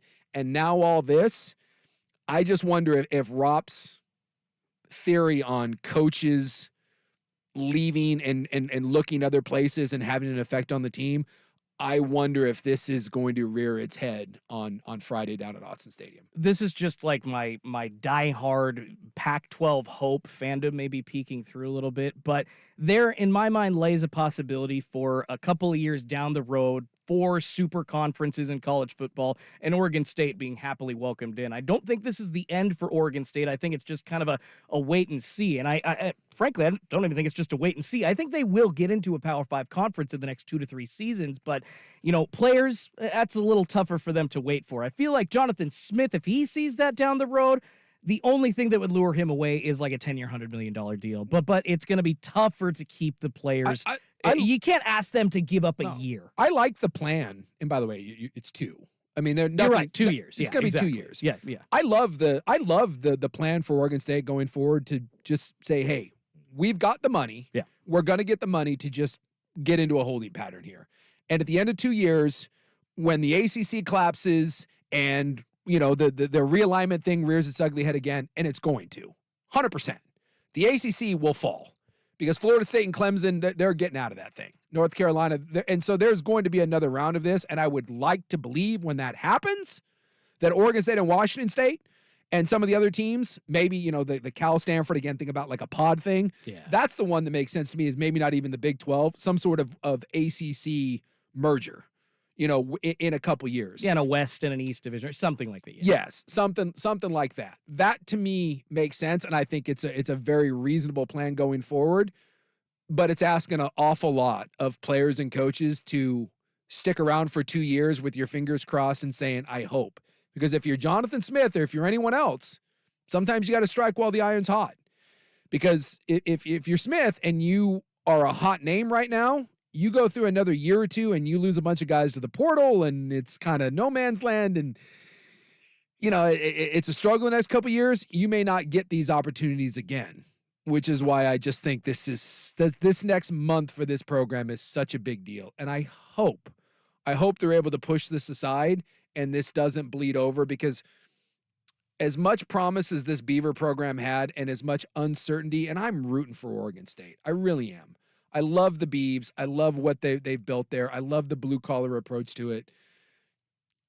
It would just be such a cataclysmic end to this thing if they get blown out in the last Civil War and then Coach Smith leaves to take another job and then December 4th, the transfer portal opens up and let's just say a couple of your best players go with Coach Smith wherever he goes and a couple more leave to go other places, and now you're left having to replace all of that and still not knowing where you're playing next year. That's a fate that they don't deserve. They just don't. From where they came from and what Coach Smith built them up to, I don't want that for that program. I really don't. So I'm hoping like it would. In some ways, it would stink to see Oregon lose because then we would lose the rematch, Oregon-Washington, right to go to the college football playoff. But at the same time, I don't want that to happen to Oregon State, and I'm just starting to get kind of a sinking feeling that maybe this does bleed over. Or maybe this is all nonsense and the players are going to, circle the wagons and go down to Autzen and play a hell of a game and have kind of one last final blank you to the Ducks. We'll see what happens. I think it adds a little intrigue. How about that? I think this game, which already had a lot on the line, I think became that much more interesting for Oregon State fan. But also, I think Oregon State fan looking through some of the Vancouver Ford text lines, I think they're pretty nervous. Yeah, there was a lot of anger at the beginning of this process. Now it's just like, OS. Yeah, it's This sucks. scary. This just sucks. Sucks. Just goes back to it. What happened with the fall of the Pac-12? It just absolutely sucks. But we get one more. We get one more of these, guaranteed. Hopefully it continues. But I'm looking forward to it, and hopefully we get a hell of a game. All right, we come back in the news. Here though, Schulte with SportsCenter. This is Rivalry Week on Primetime with Isaac and Sue. Brought to you by PG Long. Now, from the Spirit Mountain Casino Sports Desk, a SportsCenter update on 1080 The Fan. This update brought to you by Stanford's. This classic American steakhouse has exactly what you've been craving. Visit them in Clackamas, Tanasbourne, or online at stanfords.com. First on The Fan, a change atop the college football playoff rankings this week. The top three still the same, Georgia, Ohio State, and Michigan. But the Huskies have leapfrogged Florida State into the number 4 spot. Oregon still remaining at number 6. Number 16, Oregon State, coming into Autzen to take on the Ducks this Friday at 5:30 p.m. Coverage getting going right here on The Fan with Ducks Game Day starting at 1 p.m. The Ducks currently a 14-point favorite. After dropping last night's game to the Suns in Phoenix, the Blazers right back at it to host the Jazz tonight. Portland 2.5-point underdogs. Tip-off set for 7 p.m. on Root Sports Plus. Blazers also making some roster moves. They have waived two-way guard Jamari Bouya and re-signed center Ibu Banji to a two-way deal. In the NFL, the Seahawks hosting the San Francisco 49ers for the finale of tomorrow's Thanksgiving triple header. Bleacher Report's Jordan Schultz reporting that Geno Smith is expected to play despite his elbow injury. Seattle is 7.5-point favorite. Coverage getting going right here on The Fan at 3 p.m. Kickoff set for 5:20 on NBC. And in baseball, the Seattle Mariners trading third baseman Eugenio Suarez to the Arizona Diamondbacks for hard-throwing right-hander Carlos Vargas and backup catcher Sebi Zavala. More sports scores and stories in 30 minutes. I'm Schulte from the Spirit Mountain Casino Sports Desk. Watch and wager on pro and college football from across the country at Spirit Mountain Casino. Learn more at spiritmountain.com. The Odyssey app is your new audio home for all the music.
boogie on a pre-Thanksgiving show with no one else in the building. It's you and me, Schulte.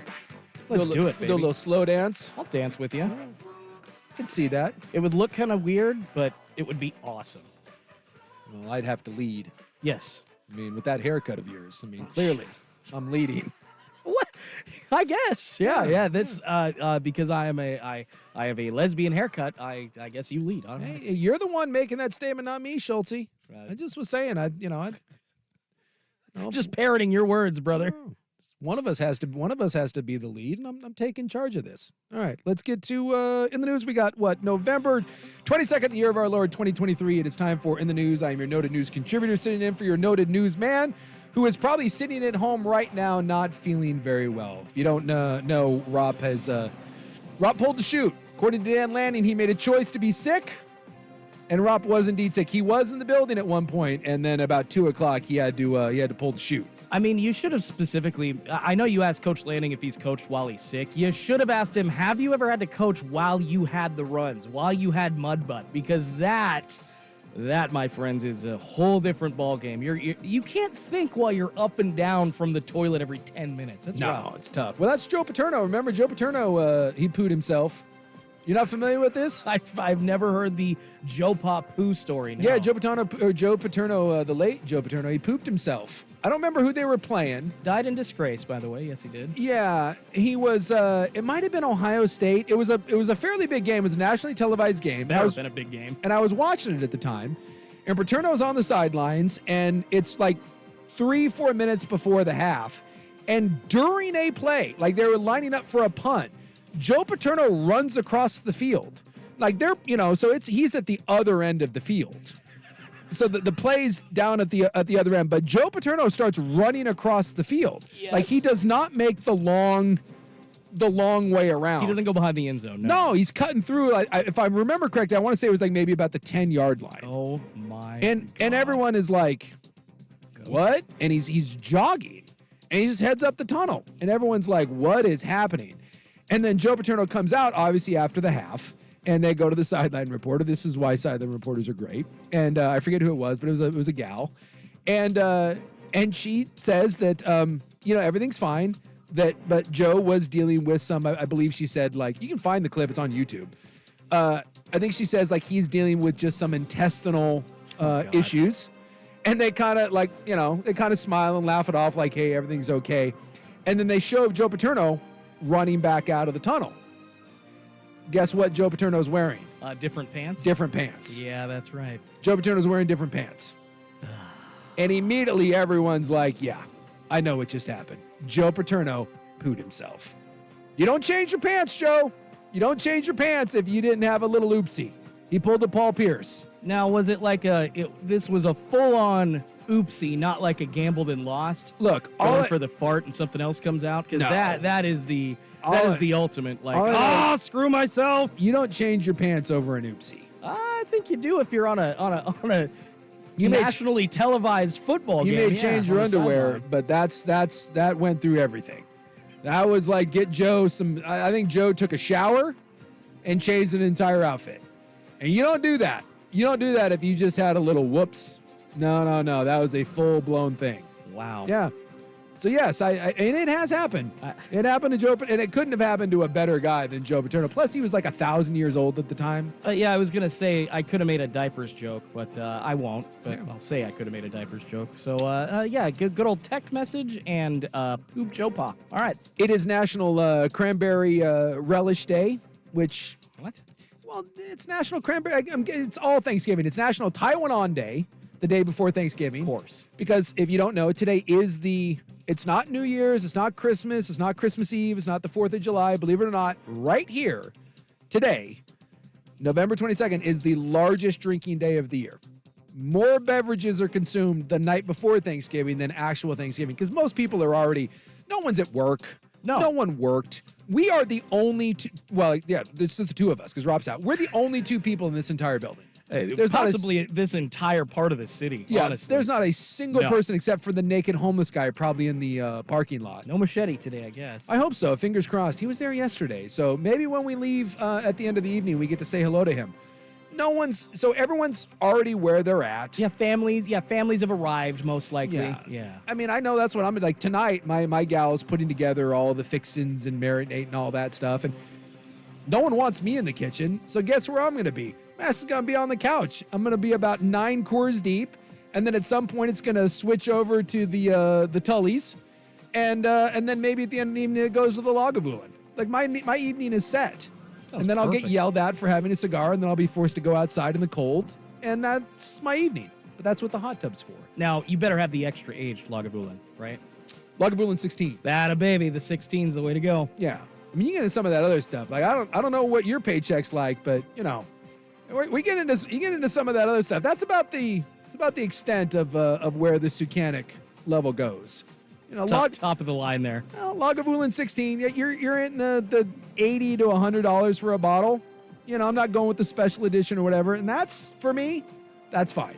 That's a nice end of the evening. That's not a 6 o'clock sort of thing. That's an end of the evening nightcap.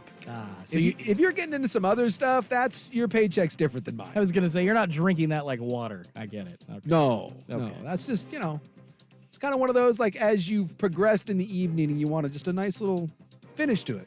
You pull a smoky glass of Ron Swanson, a little Lagavulin 16, and you're good to go. It's also National Jukebox Day, which I don't know why that's the day before Thanksgiving. And does anyone actually own a jukebox anymore? I was gonna say that was relevant like 20 years ago. Yeah. I mean, they're super expensive though. Jukeboxes? Yeah, like the big old, like the ones like in the 50s diners. Dude, those things are like 10 G's. I bet they are spendy, but I'm just trying to think of the last place I actually walked in and saw a real jukebox. It's been a while. Again, diners. Or, if you've got someone with a bunch of money. And no, even the diners now, they have like those little, computers on the wall. And it's like a jukebox, but it's essentially just a little Casio computer or whatever. Same sort of thing. Yeah. Portland Public Schools teacher strike is going on, and we are not certain if they are going to negotiate over the Thanksgiving break, but they are having a marathon session right now. I think they're trying to get something done before the holiday break. But as of right now, no deals have been made. I guess class size is one of the sticking points. And so the latest proposal is there's still some sticking points. They've talked about having to cancel winter break in order to make up those days. Nice. So that'll go over well. If they do strike a deal over this weekend, realize that the kids are going to come back from Thanksgiving break, and it's like, hey, congratulations, you're back, and there's no winter break. They got to make up those days. So would you rather have an extended into summer, or would you rather just not have the winter break? I mean, you've already had a couple weeks off anyways. I say get rid of the winter break and don't put me into summer. Yeah, that's probably the preferable choice, but I guarantee you're going to have dumb kids that are like, I want my winter break. I want a week off. So they're going to have to give them 3 or 4 days off. But they've already had several weeks off. Exactly. And in general, I mean, I am on the side of teachers here. Pay them more. Damn, come on. But I do hate strikes. I hate like when players strike. I hated the Actors Guild strike. I cannot stand when 2 groups of adults cannot negotiate. It just... Well, here's hoping they get something done, and here's hoping that they keep talking over the Thanksgiving breaks. You don't want to waste the next 3 or 4 days just sitting around doing nothing. Get to the table, get something done. The kids need to be back in school. Or we come back, I've got, do you like Star Wars and nudity? Because if so, I got something for you. Apparently, our drinking water is going to kill us. So a lot to get to when we come back. In the News rolls on here on 1080 The Fan. It's time for Who's Leading the Charge? A look under the hood at the coaches, players, and teams getting it done. Brought to you by Battery Exchange. Halliburton trying to free himself from Okongwu and scores. What a shot. That is old Tyrese Halliburton there with the 3-pointers. He led the Pacers with 33 last night as they beat the Hawks in the big play-in tournament, 157 to 152. That game went to over 300 points. 157 to 150. Oh, they scored the Hawks scored 152 points and lost. The over-under started at 253. Good Lord. So apparently Halliburton and the Pacers leading the charge here. This report brought to you by Battery Exchange. System checks at 14 area locations. Battery Exchange with an X.com. The Fan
I know you love Naked Star Wars, so we'll end Damn right.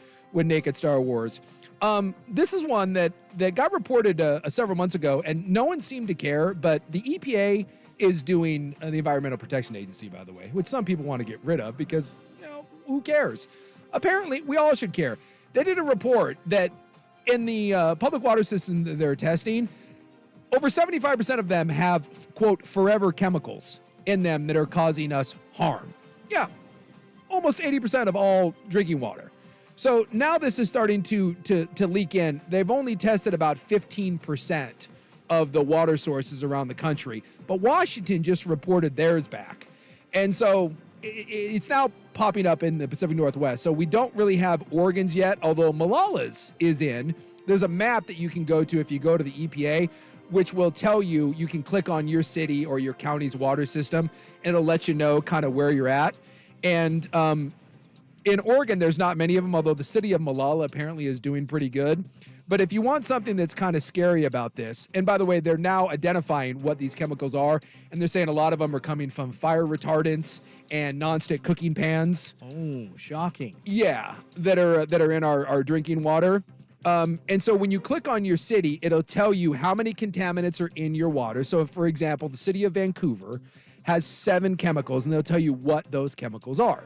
And they have all kinds of scary, terrifying names to them. And you can look up what they do to you. But, Yeah, like Teflon, which has been used on nonstick pans forever, would be one of those, I'm yeah. assuming. Yeah. So there's 7 total contaminants in the city of Vancouver's water system. And then they give you the percentage of over acceptable limits, right? So that so up to, it's okay to have this level in it, it's negligible. Yeah, and then they'll tell you what percentage above the highest level of the chemical. Would you care to guess where the city of Vancouver is when it comes to the percentage recorded above the minimum reporting level? Let's go 30% above. That'd be 352%. Yeah. Okay, I'm glad I live here in Oregon. Now, Clark Sorry, Public Sue. Utilities, they're only 76%, and there's only 5 total contaminants. Woo! So, hey! Win. PUD, baby, Clark PUD. It's a good water source there, baby. Some of the ones up in Seattle, by the way, are even worse. Like, they're pretty terrifying. Like the city of Woodland over in Washington, they're at 368% over. So that's a little spooky. And this is like major water sources, right, Suk? This isn't like a well water for like a group of rural houses. No, this is like major water sources for these cities, right? When you're in Vancouver, you are either on City of Vancouver and the Clark PUD. I mean, there's 2, for the entire city of Vancouver. Okay, all right. So, and Camas has one. Now, Camas, they're fancy. Their water, they only have 2 contaminants, and they're only 55% above the level. That's so again, really good. That fancy Camas water. Now, if you live in Malala, by the way, you only have 1 contaminant, and you're only 126% above. But a lot of that contaminant, then it says. Yeah, but it's only 1 contaminant. Not a bunch, just 1. So, I love how the EPA has come out now for several months now and been like, hey guys, we've got serious problems with our water, and collectively everyone's like, like we're all right. So just FYI, be aware. You can go to the EPA. You can find the website there. You can look up your city. You can find out what the chemicals are, and you might want to, if you can, invest in some filters. Just Flint, Michigan, everywhere, folks. Good God. Now, let's end on a positive note. Do you love nudity? Yes. Do you love Star Wars? Yes. Well, now through December, let's see, December 9th, this is going to be at the Alberta Street Theater there. Oh, okay. The Alberta Abbey Street Theater. That's a good place to watch a show. Yep. There is a burlesque show going on called The Empire Strips Back. It launched earlier this year to rave reviews. It's a touring company around the world. Okay, so this isn't a Portland thing. This is okay. No, this is a traveling show. Okay. And believe it or not, it does have really good rave reviews. Like this isn't just like some joke. This is a real show. This is a real show. All and they want you to know that this is a burlesque show. This is not a strip show. There is a difference. They do say that it leaves slightly more to the imagination. still see some side boob, though. I think you can see some more than that, but they are Probably. saying that it will leave something to the imagination. Not much, but something. So it does involve scantily clad stormtroopers, a breakdancing Chewbacca. Really? It's at times sexy and silly, and involves apparently a very interesting scene between Han Solo and Greedo, and R2-D2 showering a gyrating Leia with dollar bills. All right. I mean, I'm not sure I want to see Han Solo get it on with an alien, but other than that, I'm down. I'm there. I love nudity. So if you're looking for something to do over the holiday season and you want something a little more interesting, I give you the Empire Strips Back, and it is Wednesdays through Sundays, and tickets are $79 to $89. And the cheaper seats are already sold out. I guess this is like kind of a big deal, and they say it's like first come, first serve, general admission, and so you want to arrive there early. Boobs and Star Wars together. Yeah, that's a good combo. Well, look, you get Slave Leia gyrating around there, and who doesn't? Dollar bills. Who doesn't want to see R2-D2 showering down over a Slave Leia? Because what better way to celebrate the holidays than the Empire Strips Back? God bless Portland. God bless Star Hey, look, Wars. C-3PO has a big robot. Oh, never mind. All right. When we come back, the Hot 5 at 5, and then Joey Harrington will join us at 5:30. Primetime here on The Fan. Hey, it's Souk. Vulcan Design and Construction helped me turn my backyard into a true outdoor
On 1080. Means a lot to the people in this state. The Fan. Welcome in. Just after 5 o'clock here on a little dark and gloomy pre-Thanksgiving edition of Primetime. No Rop, he's down. If you haven't heard, Rop had to pull the chute. According to Dan Lanning, Rop made a choice to be sick. It's the best thing that's happened all day, is when we informed Dan Lanning. And by the way, if you want to go back and listen to that, you can find that on the Service Patriots podcast. You can find all of our shows on there. We had Coach Lanning on. Hugh Awful from Malin A Sportsbook was on earlier as well. And then Joey Harrington will join us here coming up in about 30 minutes or so. But we had Coach Lanning on, and when we told him that Rop was out, and I asked, I said, have you ever had to coach when you're really sick? Because I came in today at 2, and Rop was already in, and Rop was leaving as I was walking in. He's like, I can't do this. He couldn't stay off the porcelain. He just looked right at me, like with a look of fear into his eyes, and was like, I'm sorry. He's like, I got to go. And then like sped off to his car. And you know that is a white knuckle ride home. And we talked to Lanning, so when we asked him if he'd ever had to coach really sick, Lanning simply stated, I don't get sick. I don't get sick during football season. Getting sick is a choice. So therefore, we can conclude that Dan Lanning believes that Rop is a coward. And I think we got Lanning to commit to giving Rop a pregame speech. The now world-famous Dan Lanning pregame motivational speeches, I think we're going to get one for Lanning and Isaac Rop's immune system. Nice win one for the Gipper from Lanning for Rob. Yes, please. God in heaven. All right, let's get to the Hot 5 at 5. Hot topics, hot opinions. Oh, golly, I'm hot today. And hot air. It's time for the Hot 5 at 5. That's hot. The Hot 5 at 5 on Primetime with Isaac and Sue. No, I mean it. That's very hot. The Hot 5 at 5 with Isaac and Sue. Brought to you on The Fan by Victorico's Mexican Food, the most popular burrito spot in Oregon. Online at victoricos.com. Number 5. Chelsea, I'll throw you a bone here. I know you're a big Mariner guy, and you were all pissed off about this today, but Gino Suarez is on his way out of town. They made a deal today, the Mariners did, with the defending NL champs, Arizona Diamondbacks. They had a hole at third base with Longoria becoming a free agent, so Suarez will fill that role for them. It looks like the Mariners are going to get a veteran catcher, which apparently they're stocking up on backup catchers for some unknown reason. And then Carlos Vargas, who is a hard-throwing bullpen guy, 100-plus miles an hour. So there you go. I guess if you're a Mariner fan, this is another one of those kind of wait-and-see things. I've heard Juan Soto possibly as an option to the Mariners. I've been hearing that for months, and I didn't think they'd be trading away 25 of their home runs either. I understand, Gino led the team in strikeouts the past 2 seasons, was way less effective in 2023, but the guy has he was 9th overall in the league for WAR in the last 2 seasons for third baseman. He wasn't terrible. He was great on the defensive side of the ball, and it seems like the Mariners are trying to eliminate some of their strikeouts, but it puts another hole in their lineup. I hate it. Just trying to get to 54%, man. That's all it is. Get to 54%. It's a mess. Blazers back in action after getting drilled again by Phoenix last night. 3-11 on the season. They'll go back-to-back. They welcome the Utah Jazz, who also stink. So the 4-10 Utah Jazz and the 3-11 Portland Trail Blazers tonight at Moda Center. Scoot, by the way, questionable in this one. Brogdon made his return last night from his injury. Scoot was recalled after a vicious 2-hour stint down at the Rip City Remix in the G League. So we don't know if we will see the return of Scoot tonight, but fingers crossed, because at this point, all you're playing for is development. Also, Ant is working out, so maybe some of your guards starting to creep back in here as Ant approaches, and Scoot will be ready before Ant. What was Dame doing? 10, 12, 20 games into his career with the Blazers? He was scoring like 20 a game, not being sent down to the G League. Yeah, what a piece to move on from with the greatest player in franchise history. What a player. You know what's interesting, too, is, and the Blazers, by the way, Scoot fell to them, but I remember on draft night, everyone giving the Hornets unending crap for taking Brandon Miller ahead of Scoot. And I don't know if anyone's paying any attention, but Brandon Miller is a player. Yes, he is. Brandon Miller and terrible person, but he's a player. Brandon Miller is a player out there in Charlotte. Meanwhile, Scoot, it's a work in progress. So the Hornets may have actually gotten this one right, at least early on in the season. Let's go with some NFL stuff, some injury notes. Luke Musgrave, Oregon State tight end, now with the Green Bay Packers. goes to IR. He had to be rushed to the hospital in their win over the Chargers. He had the old lacerated kidney, which is something always scary. We've seen a couple guys this year go down with that. So he's going to go to IR. He'll miss a couple of weeks. And then the Seahawks, who play tomorrow night when they welcome the 49ers to town, it looks like with the Hawks, they're saying that Geno Smith, more than likely, probable to go. But Kenneth Walker, their running back, doubtful in that game. And it may not matter because the 49ers are playing really, really good ball right now. No, the 49ers are good. Seattle is okay. And if no Geno tomorrow, no win for the Seahawks. Yeah. In a bout of crazy, the likes of which, well, we have seen, but it's still fascinating. Jim Irsay, the Colts owner, he went on HBO Sports last night and it was a long-range interview just about Jim Irsay and his career, but it specifically got into his 2014 DUI arrest. And believe it or not, Jim Irsay claimed in that interview that the arrest was bogus and that the only reason he was pulled over is because he was a rich white billionaire and that he was being profiled. Can I just say, there would be an interesting dinner right there with Jim Irsay at the table. Like a couple hours with that guy, all kinds of convos, all kinds of things muttered out of his mouth that you probably would expect, but still a little surprising. It's like you're saying these things out loud. Oh, when he asked how his assertion was going to be perceived, he said, "I don't care what it sounds like. It's the truth, and I could give a damn what people think." And then First Take was talking about it, and Irsay went on a Twitter rant where he kept referencing he referenced his grandparents escaping concentration camps. He referenced his black mother, which he doesn't have a black mother, but apparently a black woman cared for him when he was little. And he's threatening to sue First Take for their commentary on him and called some random woman on the show that he didn't know the name of. He called her a terrible human being. It was quite an interesting Twitter rant. So something tells me that maybe Jim got into the old pill bottle again. Maybe take some advice from Roseanne Barr and do not go to your phone after you've taken some pills. Just put it away. Lock it up. That was a little rough. And number one, we'll do this with the Civil War coming up. The last 48 hours have been interesting. Jonathan Smith's name, head coach of the Oregon State Beavers, has become a hot button topic with some of the jobs that are out there. He's been linked to everything from Texas Tech potentially to Texas A&M and specifically the Michigan State job.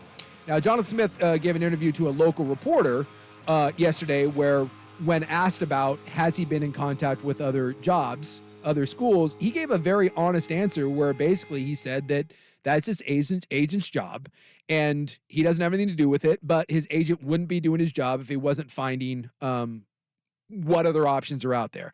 Not exactly what you want to hear from your coach with everything going on at Oregon State. Well, today, Oregon State Athletic Director Scott Barnes came out and released a statement saying that Coach Smith and I have had ongoing conversations for more than a month regarding his future at Oregon State and our path forward as a football specifically and our athletic department generally. He has embraced our short-term and long-term plans. My number one priority is providing him with a new contract, guaranteed compensation that will help continue the success of our football program that has benefited Oregon State University and the Beavers. And then goes on to talk about continuity and trying to get more money for his coaches. I'll just say this. It's not a great look. No. If you're an Oregon State fan with all the uncertainty with what's happening going forward with the Pac-2, what's your schedule going to look like, your coach who's done a phenomenal job building your program is being rumored for every job known to man, comes out and gives a very honest statement, but a statement that doesn't give you a whole lot of confidence, and now your AD is coming out ahead of the biggest game of the year for you and basically saying, our number one priority, fingers crossed, is that we can get a deal done to keep Jonathan Smith here. So I think that is a rough look right now for the Oregon State Beavers. We talked a little bit about it in hour 1 and 2. You can go listen on the Service Patriots podcast. But the potential for a contract, like a big one, you were talking like 10 years, $100 million to lure Coach Smith away. Would Scott Barnes do that? Could Oregon State? Could they do a 10-year, $100 million deal for him at Oregon State? That makes all those other things a little like, you still have resources. You can go with, hey, what I was saying earlier, if Oregon State does become a Power 5 school again, the recruiting is right back up there. You can go a couple of years, maybe let things lapse a little bit, but if you've got the coaching continuity, I think there's a possibility to keep him there. I don't know what you say, but I think a big contract like that might keep him from straying. We'll talk about it when we come back. Where does Oregon State sit on the doorstep of, well, at least we know at least right now, the last Civil War that we may see for a while. Fingers crossed on that, but we'll talk about Coach Smith, we'll talk about the game, and then Joe Arrington will join us at 5:30. You got Primetime here on 1080 The Fan.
Coming up here in about 15 minutes or so. Dan Lanning and Hugh Awful of A&A Sportsbook. Earlier in the show, well, I guess Dan Lanning, not of A&A, Dan Lanning of the Oregon Ducks. If you want to go back listening to those interviews, you can check out our Service Patriots podcast. You can go find all of our shows from all the day parts. Service Patriot is your home comfort solution for all of your heating and air conditioning needs. Check out the latest special offers for our listeners at servicepatriots.com/thefan. So we're talking about the Jonathan Smith stuff, and it kind of stinks that I really do think that this, I think that this has kind of overshadowed, I think, a little bit of this game. I think it's taken a little bit of the luster off of it. One, I think Oregon State losing to Washington already took some of the luster off of this. Can you imagine if Oregon State had managed to pull off that upset?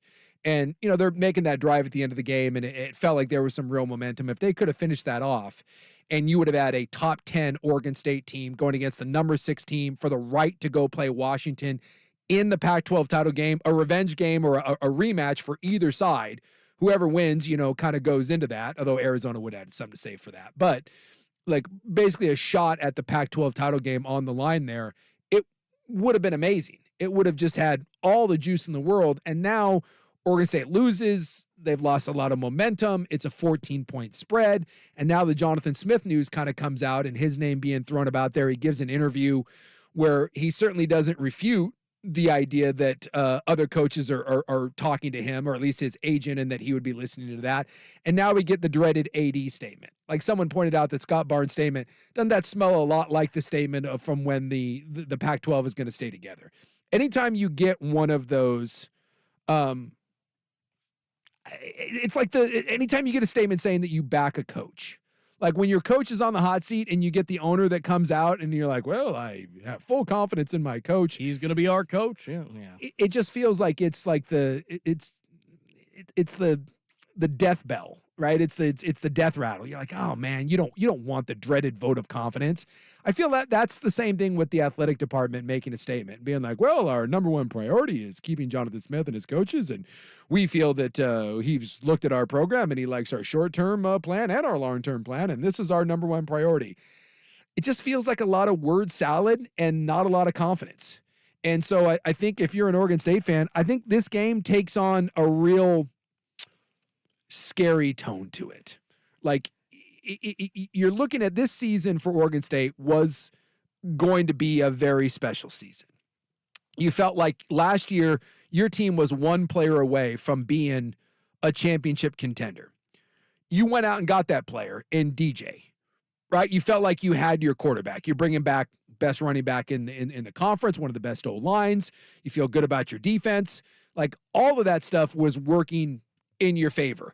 And then the Pac-12 thing happened and it collapsed. And you're like, oh my God, what an uncertain future we have going forward. But this is the year, right? We're going to be America's team. And as great as the season's been, you've lost like 3 games by a total of 8 points. Like you've had, the Washington State game was the only one you can say that you should have lost. Like you let that, like that didn't slip through your fingers. Washington State was better than you. You made a furious comeback at the end and it didn't work out. But Arizona and Washington, you felt it was right there. It was right there for your taking. And what could have been a very, very special season has become a very good season.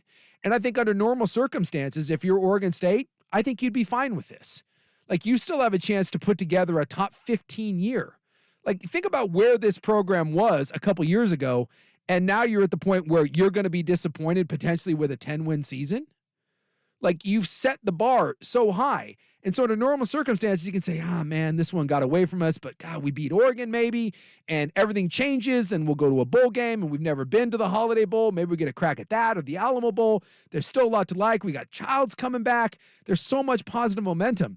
But now with the collapse of the Pac-12 and this uncertain future, and now people sniffing around your coach, and now you're a 14-point dog to Oregon, doesn't it feel like if you're Oregon State that this may be slipping away from you? That started out a year with so much promise, maybe landing with a thud that none of us could have seen coming at the start of the year. No one. Do you think that if they had won against Washington last week, that the calls would have been louder for Jonathan Smith to leave Oregon State? Because I feel like the success that he's had at Oregon State, obviously, is the reason why he's being linked to all these jobs. Obviously, the home connection with Pasadena and UCLA. But other than that, he's just been a damn good coach at Oregon State. So if they win, I mean, you talked about coaches being distracted and Rob kind of hammering on that.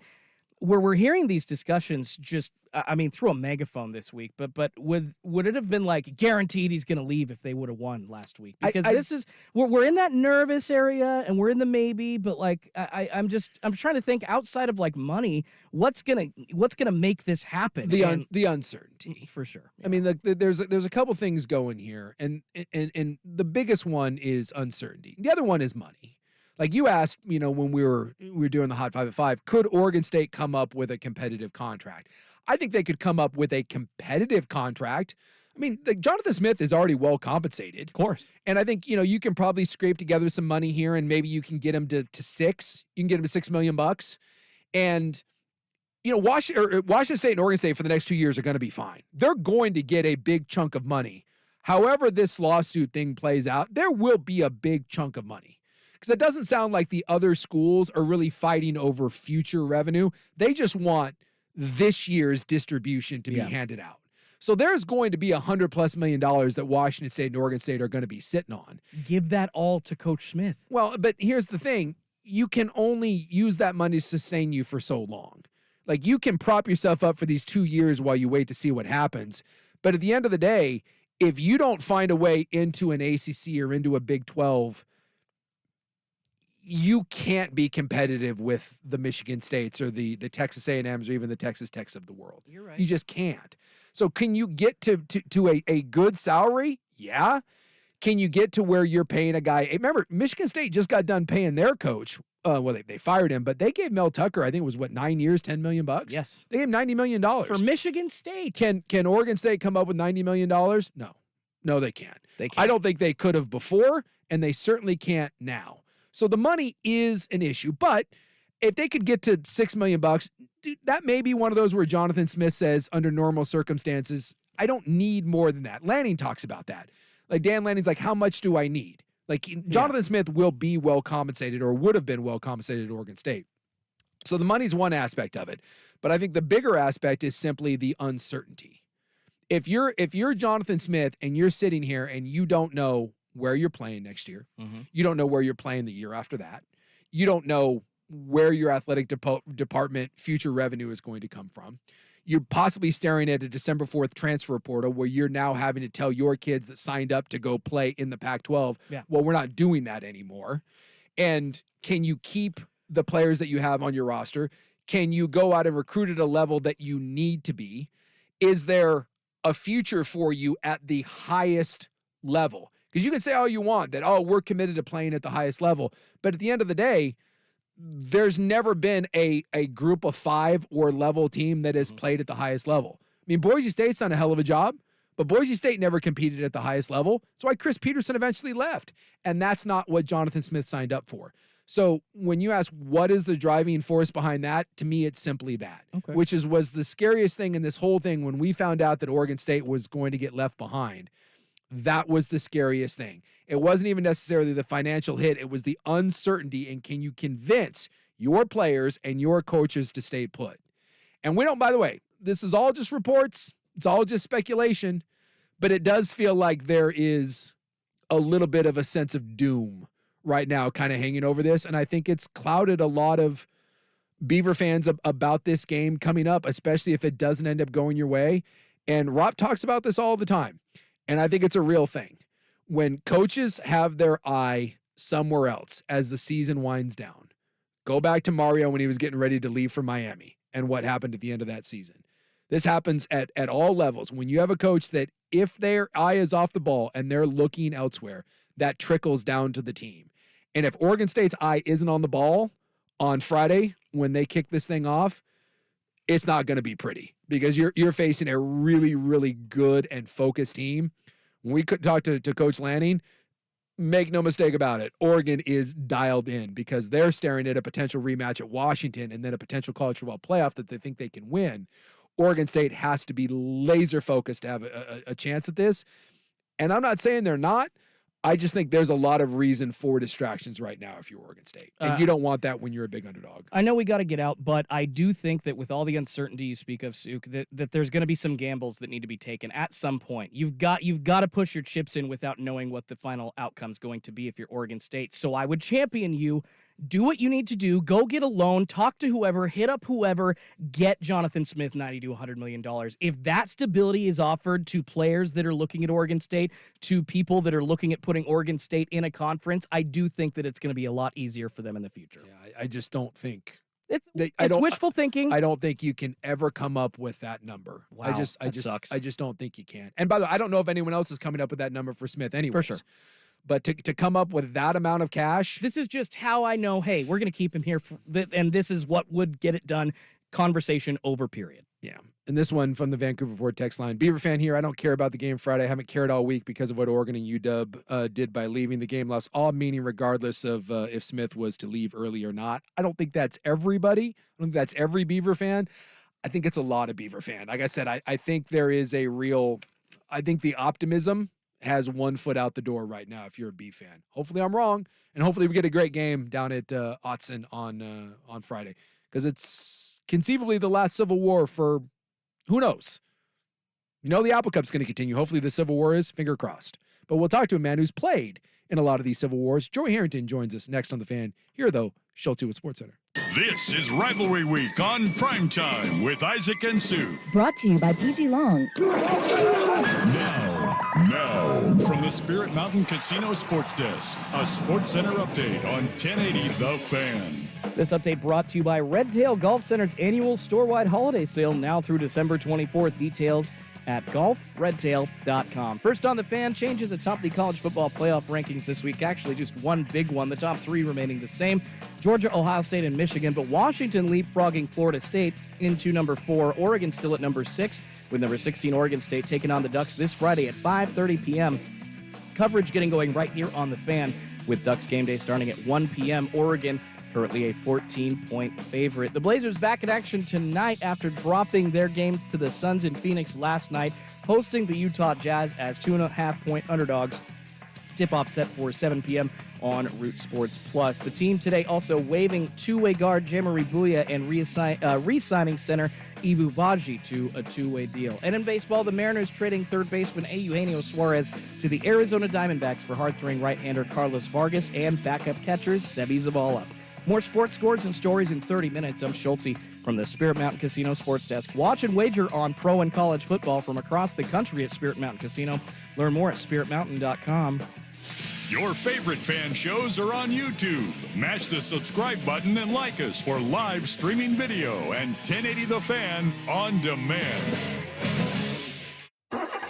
It's time for Who's Leading the Charge. A look under the hood at the coaches, players, and teams getting it done. Brought to you by Battery Exchange. Sharp working outside, triggers a 3. DA fights off Nurk for the rebound. Immediately will try to work his way inside. Crosses over, still working with it, still handling. Drop step spin, has his way. Is that DeAndre Ayton doing what? Getting a layup there. Having his way inside. Setting some screens. Did you see he made Shaq a fool for dominating the screens? I did. It's one of the greatest screens you will ever see. Well, they weren't getting dominated. They didn't dominate much because Phoenix kicked their ass. Hey, they covered the spread, though. Did they? It was I believe it was 14? Because they lost by 13. Yeah, it was a 14-point spread. Hey, good teams win, great teams cover. No more fade the Blazers. They got the Jazz tonight. They can beat the Jazz, right? Jazz stink. This report brought to you by Battery Exchange. System checks at 14 area locations. Battery Exchange with an X.com. 92.3 KGON presents Trans-Siberian Orchestra, the ultimate rock holiday phenomenon. 2 shows, Sunday, November 26th, Motor Center. Tickets on sale now at Ticketmaster.com. Ignite your senses with an electrifying fusion of rock and classical. Trans-Siberian Orchestras, The Ghosts of Christmas Eve. Produced by Live Nation. I'm Bob Burke, founder and chairman of Burke America Parts Group, a family of brands that includes RepairClinic.com, an appliance and HVAC parts solution company that's grown into an international brand. Before AmericanEagle.com, we partially launched a new technology platform developed by another firm. American Eagle helped take our technology to a whole new level with digital marketing, software development, and business insights into our key markets, appliances, HVAC, and outdoor power equipment, and did so both on time and on budget. AmericanEagle.com has the resources, experience, and talent needed to produce solutions. Our new technology platform, developed by AmericanEagle.com, has produced tremendous results with higher traffic, conversion, engagement, and online revenue.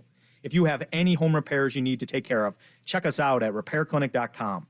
If you need a world-class website or technology project, then I would highly recommend AmericanEagle.com. Call AmericanEagle.com at 773-NETWORK. That's AmericanEagle.com, 773-NETWORK. Black Friday is now a game day.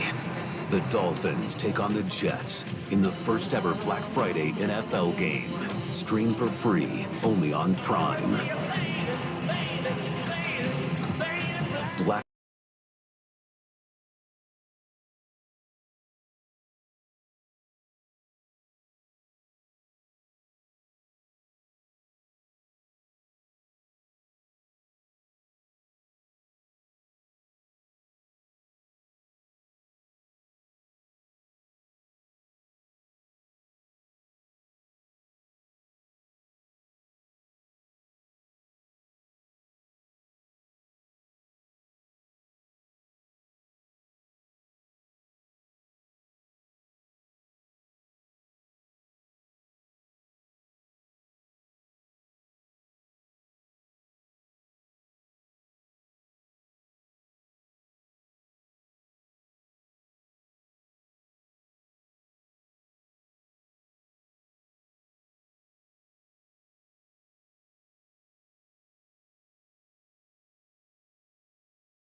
Civil War, although I'm not sure we're not supposed to call it anymore, but it's the Civil War to me.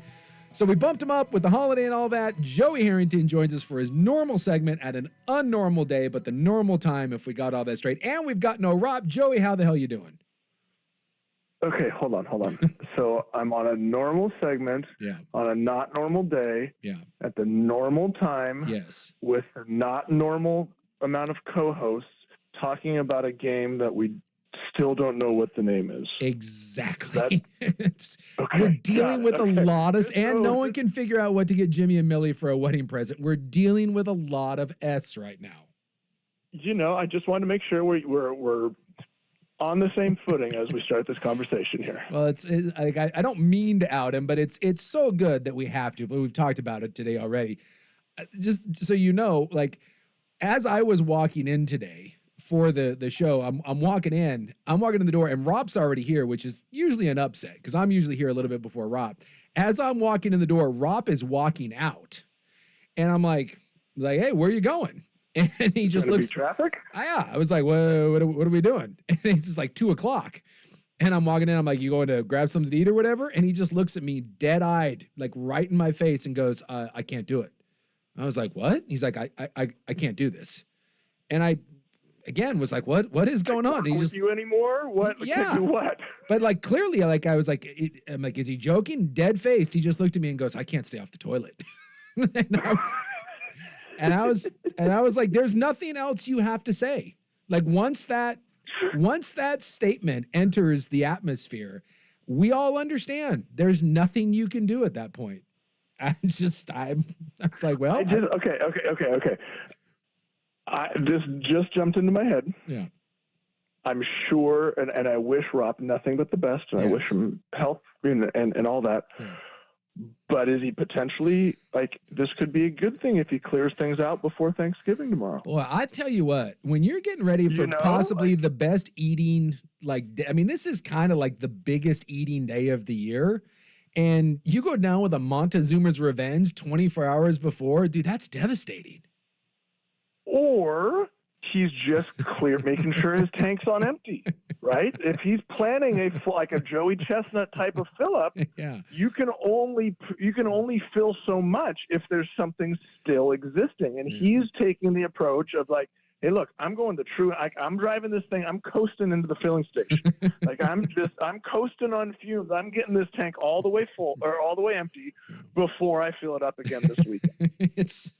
It's not just the stomach, but like getting the small intestine and the large intestine, and like, hell, he's probably cleaning out his spleen, and like everything is just like definitely not his liver though. No, you could just tell the look on his face. It was because some people would be like, really. Like you're sick the day before Thanksgiving because we don't have a show on Friday because of the Civil War game. Trust me, one look at his eyes and you saw the fear. I think the fear is I've got a 20-minute drive going home and I'm not certain that I'm going to make it. There was fear behind those eyes. You know, that is a different episode of Storytime with Jim, or is it? Well, we do have a game to talk about, and in some ways, like this is it's got to be bittersweet because you being obviously an Oregon guy, everything Oregon wants is on the table, right? You win against Oregon State in what I'm still calling the Civil War. You get a rematch with UW. You're going to be heavy favorites in that. Staring at a possible, championship run here with a team that actually feels like they could go and win a national championship. But at the same time, it feels weird. It feels weird because we don't know if this is the last time that we're going to do this for the foreseeable future. Yeah. I mean, and there's a whole lot of factors that go into that. And, one, obviously they're going to be in different conferences. Yeah. But I was having the conversation with somebody yesterday. Oregon is going to the Big Ten. They're Power 5, they're probably Power 4 conference now. What happens to Oregon State, right? What happens when the Pac-12 falls apart? They're obviously going to try and rebuild the Pac-12, but do players start fleeing? Transfer portal, NIL, like what kind of attrition are we going to see from Oregon State? And if they end up in, let's call it the Mountain West, like their talent level is realistically not going to be on the same level. So is there going to be a fall off? Is there going to be, this game right now, had Oregon State won against Washington last week, you could have made the argument that this was the most on the line in the history of this rivalry. Yep. Still, this is one of the bigger ones to be played. If we get to a point where the talent leaves Oregon State, they become a Mountain West team, or the Pac-12 doesn't rebuild, whatever it is, then is there the incentive to play? Right? Does Oregon State want to continue a rivalry, schedule a game in which, they know that they're going to be physically outmanned? Yeah. Does Oregon want to schedule a game? It's like scheduling Boise or Fresno State, 15, 20 years ago, but like before Boise started to carry some weight. Like, it's a dangerous game, exactly. but doesn't give you anything if you win. Exactly. If you beat, or if we're assuming this scenario, if you beat Oregon State, well, yeah, you should have. But if you lose to Oregon State, bam, you're automatically done. Yeah. Right. It becomes. We've never seen a situation where Oregon and Oregon State were not, at least in foundation, on the same footing. And ignore, forget the scheduling conflicts, whether you can move Boise State or get them out, or like try, this conference scheduling stuff. This is entering a new era that we haven't ever seen before. I'm not sure how it's going to play out. Well, and I don't know if you saw it too, and I'm not saying this is like a doomsday sort of thing, but we talked about it last week when Lanning was asked about other jobs, right? And Lanning, obviously, maybe the most definitive statement I've heard since Nick Saban said, "I'm not going to be the next coach at Alabama."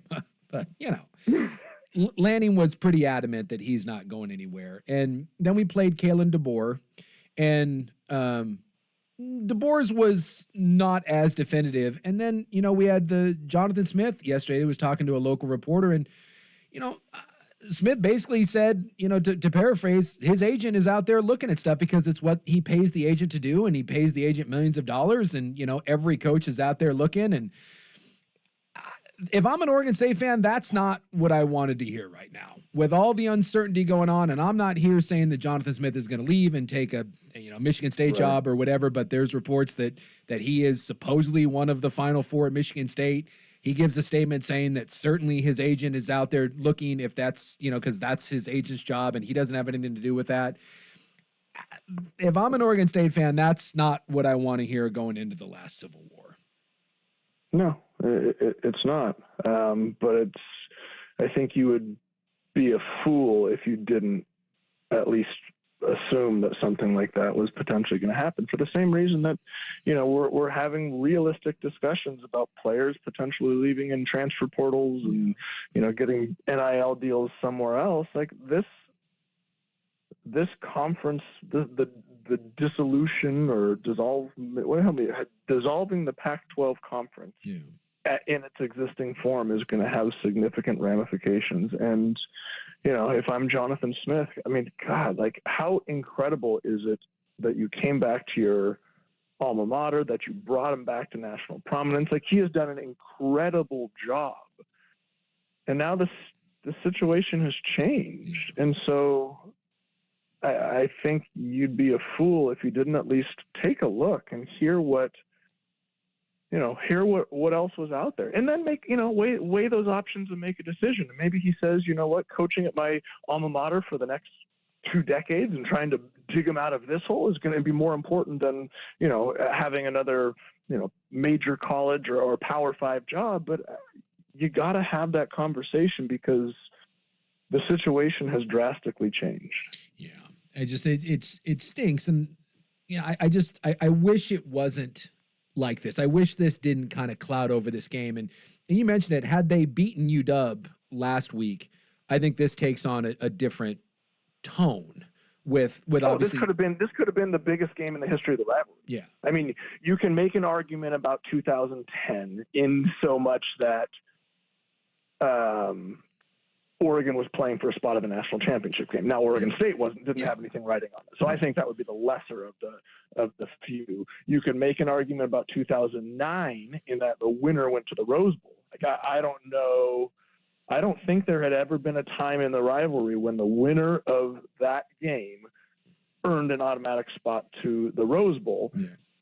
The hesitation in that was my junior year in 2000 when the winner of the game got a BCS bid, but not necessarily, Oregon State lost out on the Rose Bowl because of, stupid tiebreakers. But I had Oregon State beat Washington, both teams would have been playing for a spot in the conference championship and Oregon for a potential spot in the college football playoff. So that would have been a big one. But still, this is a hell of a game. Oh yeah, and you got to believe if you're Oregon State, the idea of spoiling Oregon's season and ruining a chance at a national championship and probably knocking them out of the Pac-12 title game if Arizona wins, and most people think they will. I got to believe that's a pretty big apple to take a bite out of if you're a Beaver to feel like there's still something to play for. Oh, I would want to like punch Oregon in the larynx and and full sweep the leg if I was them right now. There's no shortage of I don't even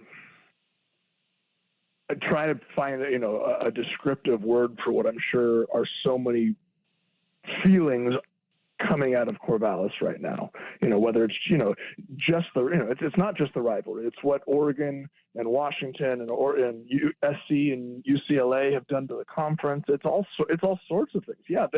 There's going to be no shortage. And then you just combine that with the fact that you've got, a hell of a football team with 100 competitive dudes led by a fantastic head coach in Jonathan Smith. Yeah. There's going to be plenty of plenty of motivation on that Oregon State sideline. I mean, yeah, you look at their losses. I mean, they're all by slivers. I know the Washington State one, you kind of got handled a little bit, but you did make the rally at the end and you made it close. But yeah, Oregon State, What is it, 3 games by 8 points or something like that? something like that. Yeah. I mean, it is the razor thin margin here, and we could be talking about something entirely different. I just hope, I hope that the noise around what's happening to Oregon State and maybe like Ropp always has a theory that when coaches start looking at other jobs, those seasons go down the tank. See Mario right at the end. That season is last year at Oregon where it collapsed. And again, we don't know exactly what Jonathan Smith is doing, but that's always one that Ropp has held on to. And I just hope that doesn't cloud it. 'Cause I want to see a good game.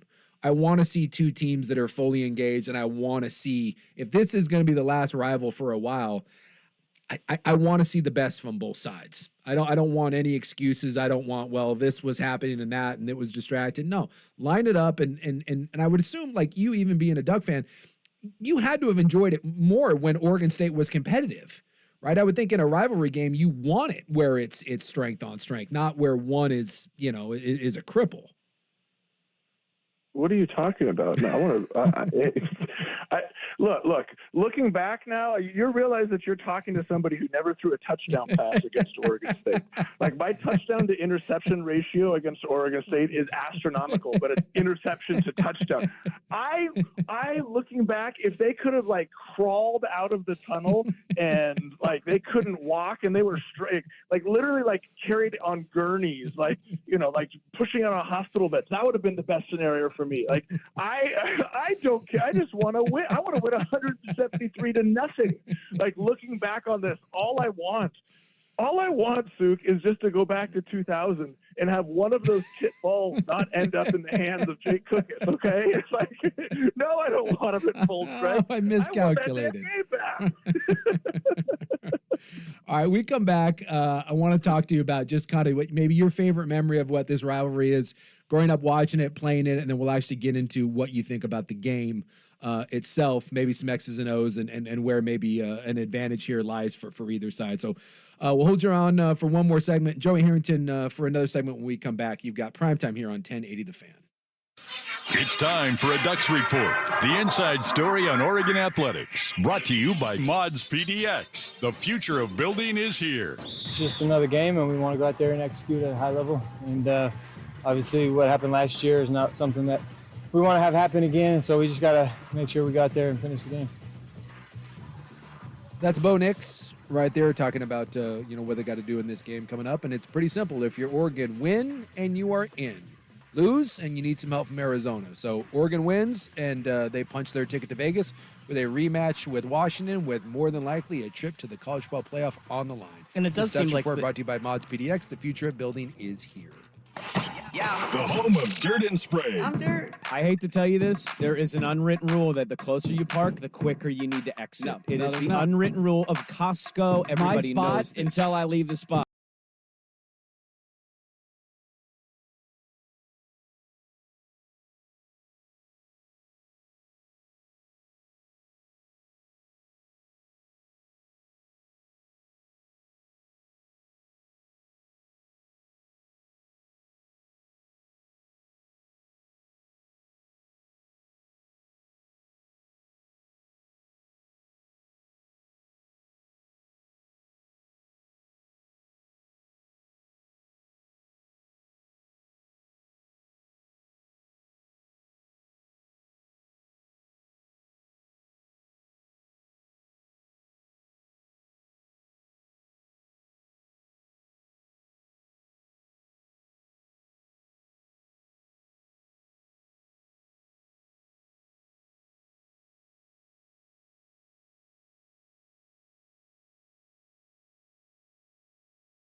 obviously we're talking Civil War and maybe some good, maybe some bad memories. I think you had a little flashback there. I can't say that I knew off the top of my head you never threw a touchdown in this game. Zero. I was again. We were doing the Talking Duck show and coming off of Arizona State, and they were doing the graphic of Bo tying the school record, which, by the way, he should have broken. That was not offensive pass interference against Ferguson. But there's a group of us that have all thrown 6 touchdown passes. You know, Herbert and Marcus and Darren Thomas and Danny O'Neill, and then I did it twice against Oregon or against Arizona State in back-to-back years, and I can't remember. And then, you know, that was last week's game, and now we're playing Oregon State. And somehow it came up. I was like, you realize I threw 14 touchdowns against Arizona State and 0 against the Beavers. They're like, wait, what? I was like, I never won. My sophomore year was Reuben Drones, who carried the ball 40 times that game for 199 yards. My junior year was the year that, I mean, I think I threw for call it 320 or something. Like, it was one of those days where, like, I actually felt really good, but 5 times the ball was tipped and intercepted. And so 0 touchdowns that day. And then the following year was the downpour at home when Keenan Howry took the punt back, and I didn't throw a touchdown that day either. I don't want to say that one lost me the Heisman, but, you know, that was the opportunity where, you know, the whole country was watching. It's like, all right, this dude was on a billboard. Let's see what he's got. And I went out and threw for like 119 yards and and a fumble or something like that. So I ended up with 2 rushing touchdowns. I think I had one in my sophomore year and one junior year. 2 rushing touchdowns, 6 interceptions, and 2 fumbles against Oregon State. So, I mean, pretty solid if you ask me. I would have never guessed that in a million years. If you asked me, did he throw a touchdown pass? And so I'm like, yeah, 3 years, you didn't get a touchdown pass. Well, now I see why maybe there's some of that, a little bit of that bitter hostility. Yeah, we don't want him at full strength. Well, how about this? As an observer, I like it when these rivalry games when both sides are at full strength. To me, it's never fun watching. And I can appreciate your truth. Yeah, you can speak your truth, I can speak mine. Like the Apple Cup, right? The Apple Cup hasn't been competitive in a long time, right? It's just like Washington when it's a one-sided affair like that. But they're keeping that thing going. They're doing it for the next 5 years. So I'm hoping here in the next couple weeks, if they could get the Apple Cup done, I'm fingers crossed that maybe they can get something done with the Civil War. Well, hey, we'll see. Yeah. We'll see. All right. So when you look at this game itself, take away, the whole, it's a rivalry game and all that. When you look at Oregon right now, they're playing as good as anyone in the country. And no one seems to be giving anyone much of a shot. I mean, Oregon State's a damn good team, and Vegas has them as a 2-touchdown dog. I think right now the look-ahead line has Oregon a touchdown favorite over Washington, who beat them if they both end up going to Vegas. So if you're an Oregon fan, what about the Beavs makes you nervous, other than it's a rivalry game? Damian Martinez. Yeah. He's as good a running back as you're going to see. He's as good as Bucky Irving. He's a hard-nosed runner. I don't know. And here's the thing. You said, what makes you nervous? It doesn't necessarily make me nervous because of how Oregon's defense has played this year. Like, I don't have the stat in front of me, but I don't know. I think they've given up only 5 touchdowns to conference opponents this year. I mean, it's significant how few they've given up. So the other thing that would give me pause is Oregon State's defense, right? We talked about it earlier, is they're not in blowouts. They don't give up, with the exception of the Washington State game, they don't give up gobs and gobs of yards. Yeah. But then again, neither did Utah. Yeah. Right? And we saw what Oregon did to Utah. So, to me, this is a game where you have to limit Oregon State's big plays. DJ Uiagalelei when he's on, he's really good.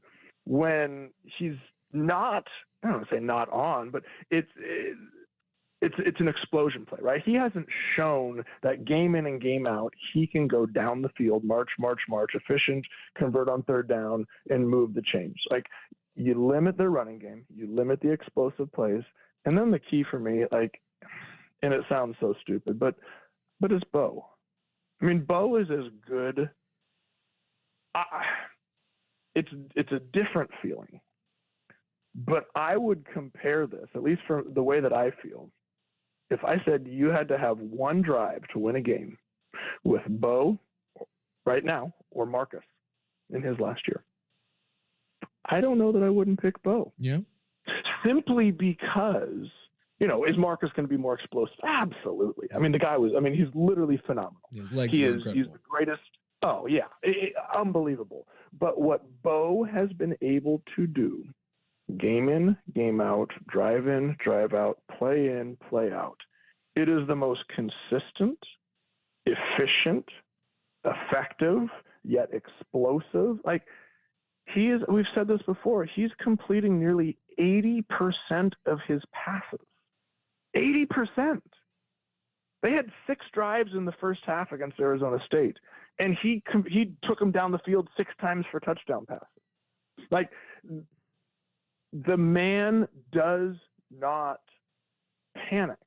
And I don't want to say he doesn't make mistakes, because everybody makes mistakes, but his level of knowledge, his level of control, his level of command over what is going on the Oregon offense right now is unlike.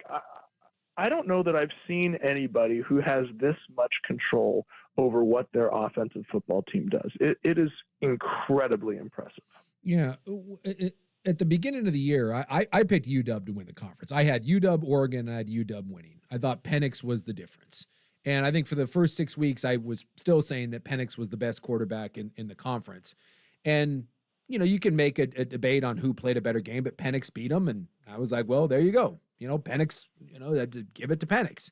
And since that Oregon game, I don't really think it's been close. I think Penix and Williams and everyone else in the conference, I think they've been lapped by Nix. To me, and believe me, I'm no duck honk, I don't see how Bo Nix isn't your Heisman Trophy winner. When you look at some of the games that Penix has had, and certainly Caleb Williams, there's been duds.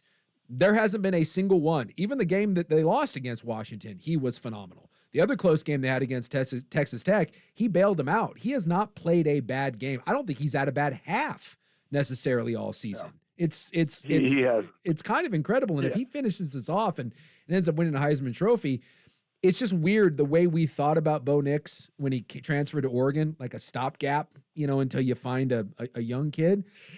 He may be the second Heisman Trophy winner in Oregon history. Yeah, so you said 2 things right there. Like, from that point of the Washington game,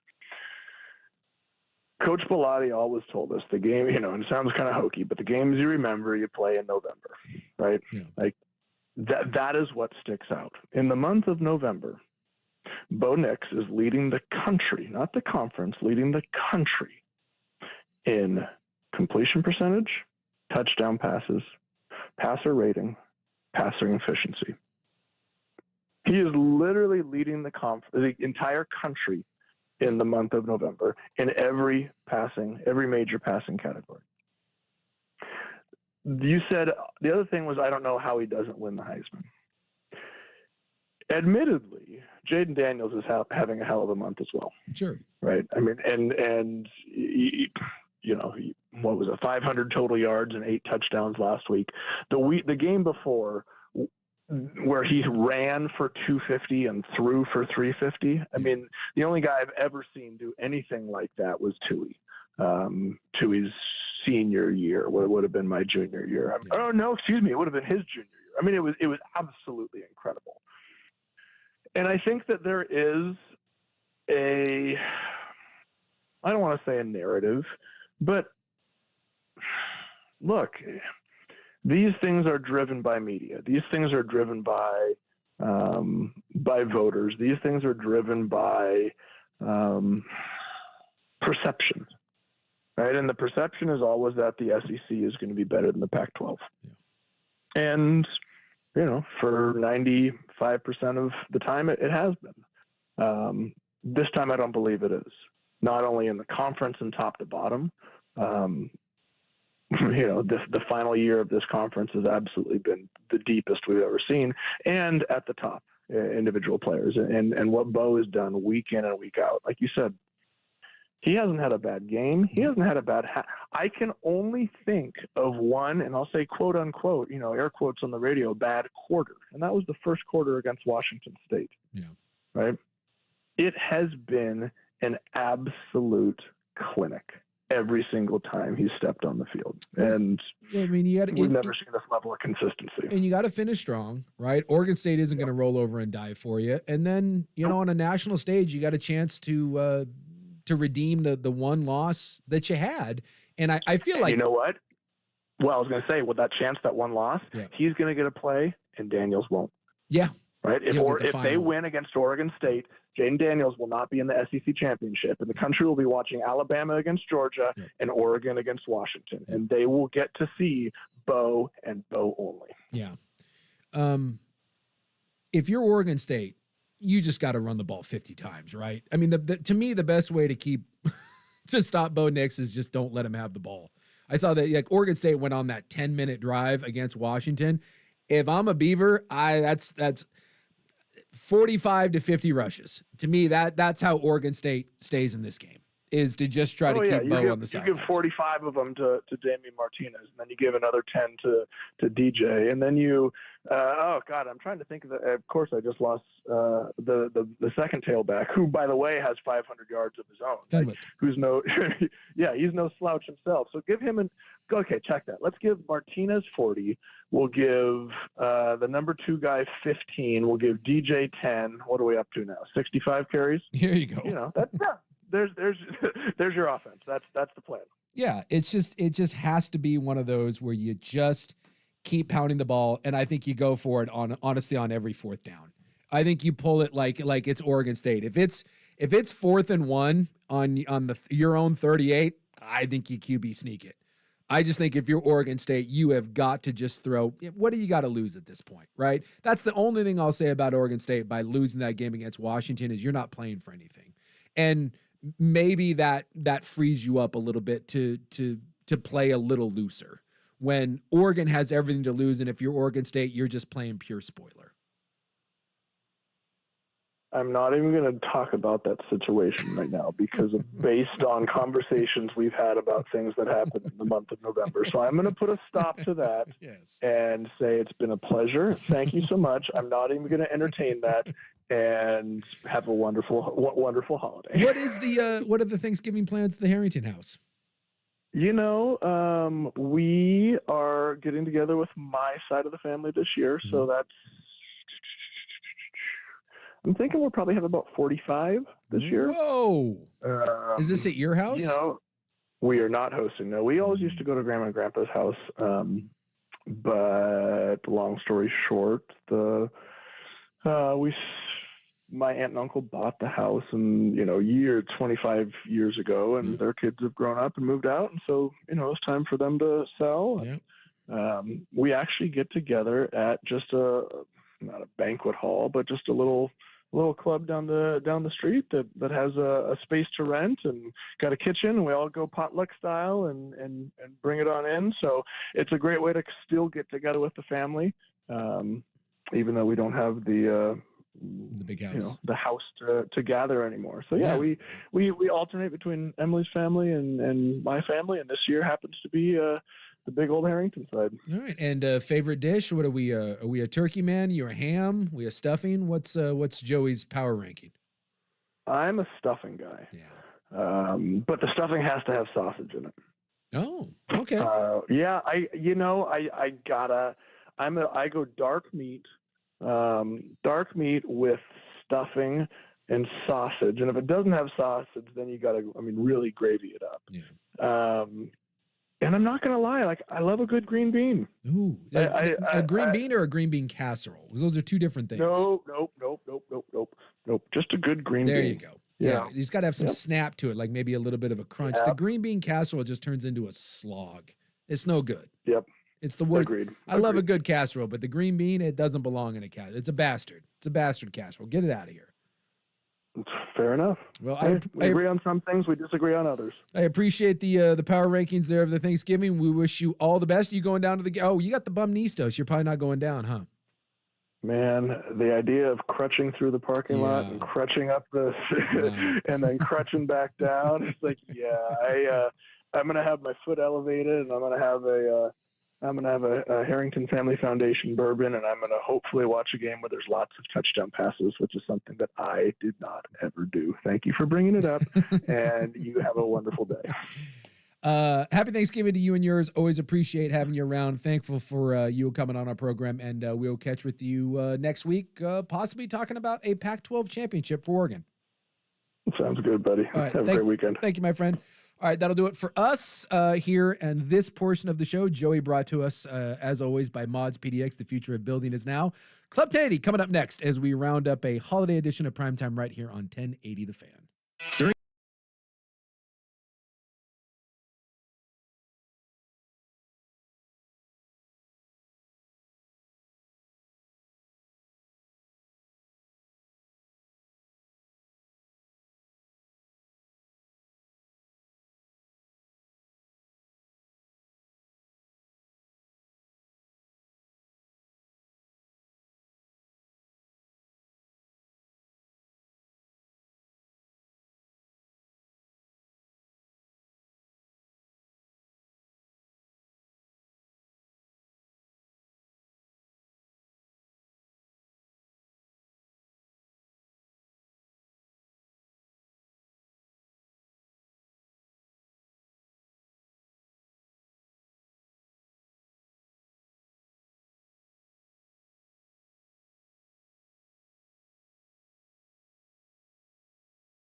recovers. You don't want intestinal issues on the day before the biggest eating day of the year. So Godspeed to Rob. And we were doing so good, Schultze, all day on the clock. We were spot on. 5 o'clock hour. I screwed us. It's always my fault. For 2.5 hours, we were spot on. And then Joey happened. So we have absolutely butchered this. On the plus side, no one's in the building to call us on it because no one's been in the building all day. The only two people left in this entire building, you and me. I'm not sure I'd ever thought this would happen. You and I in the Odyssey studios. It's like people didn't realize, but we were spooning during the break. Damn yeah, right. me and Schultze curled up on the couch. It was a taster's choice moment between friends, and it was beautiful. And I was the little spoon, yes, in case you're all wondering. No, with that hair, again, you're the little spoon. That's just the way it works. It's just the way it works. All right, so this is what we're going to try to do. We'll try to get some semblance of back on the clock, and we'll try to get to some. We got some Hall & Oates news. We'll do some Thanksgiving stuff. I've got some murder news. We'll get it as much as we can in the club, but we've got to make an effort to get back on the clock because we absolutely butchered that. So, Club 1080. I hate to cut into it, but we got to pay some bills. We'll be back with some Hall & Oates news and maybe a little what you're thankful for in Club 1080 as we wind down our holiday edition of Club 1080 right here on 1080 The Fan. The Ducks keep their goals alive.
like the holidays.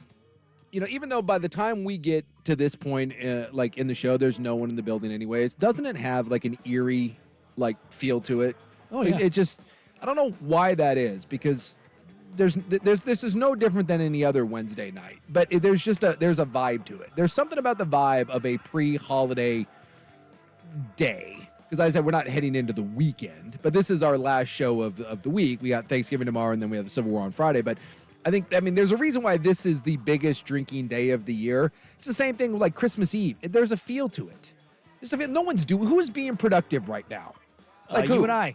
Like Jim Irsay, like a rich white billionaire somewhere, like he's being productive, right? He's being profiled right now by the police.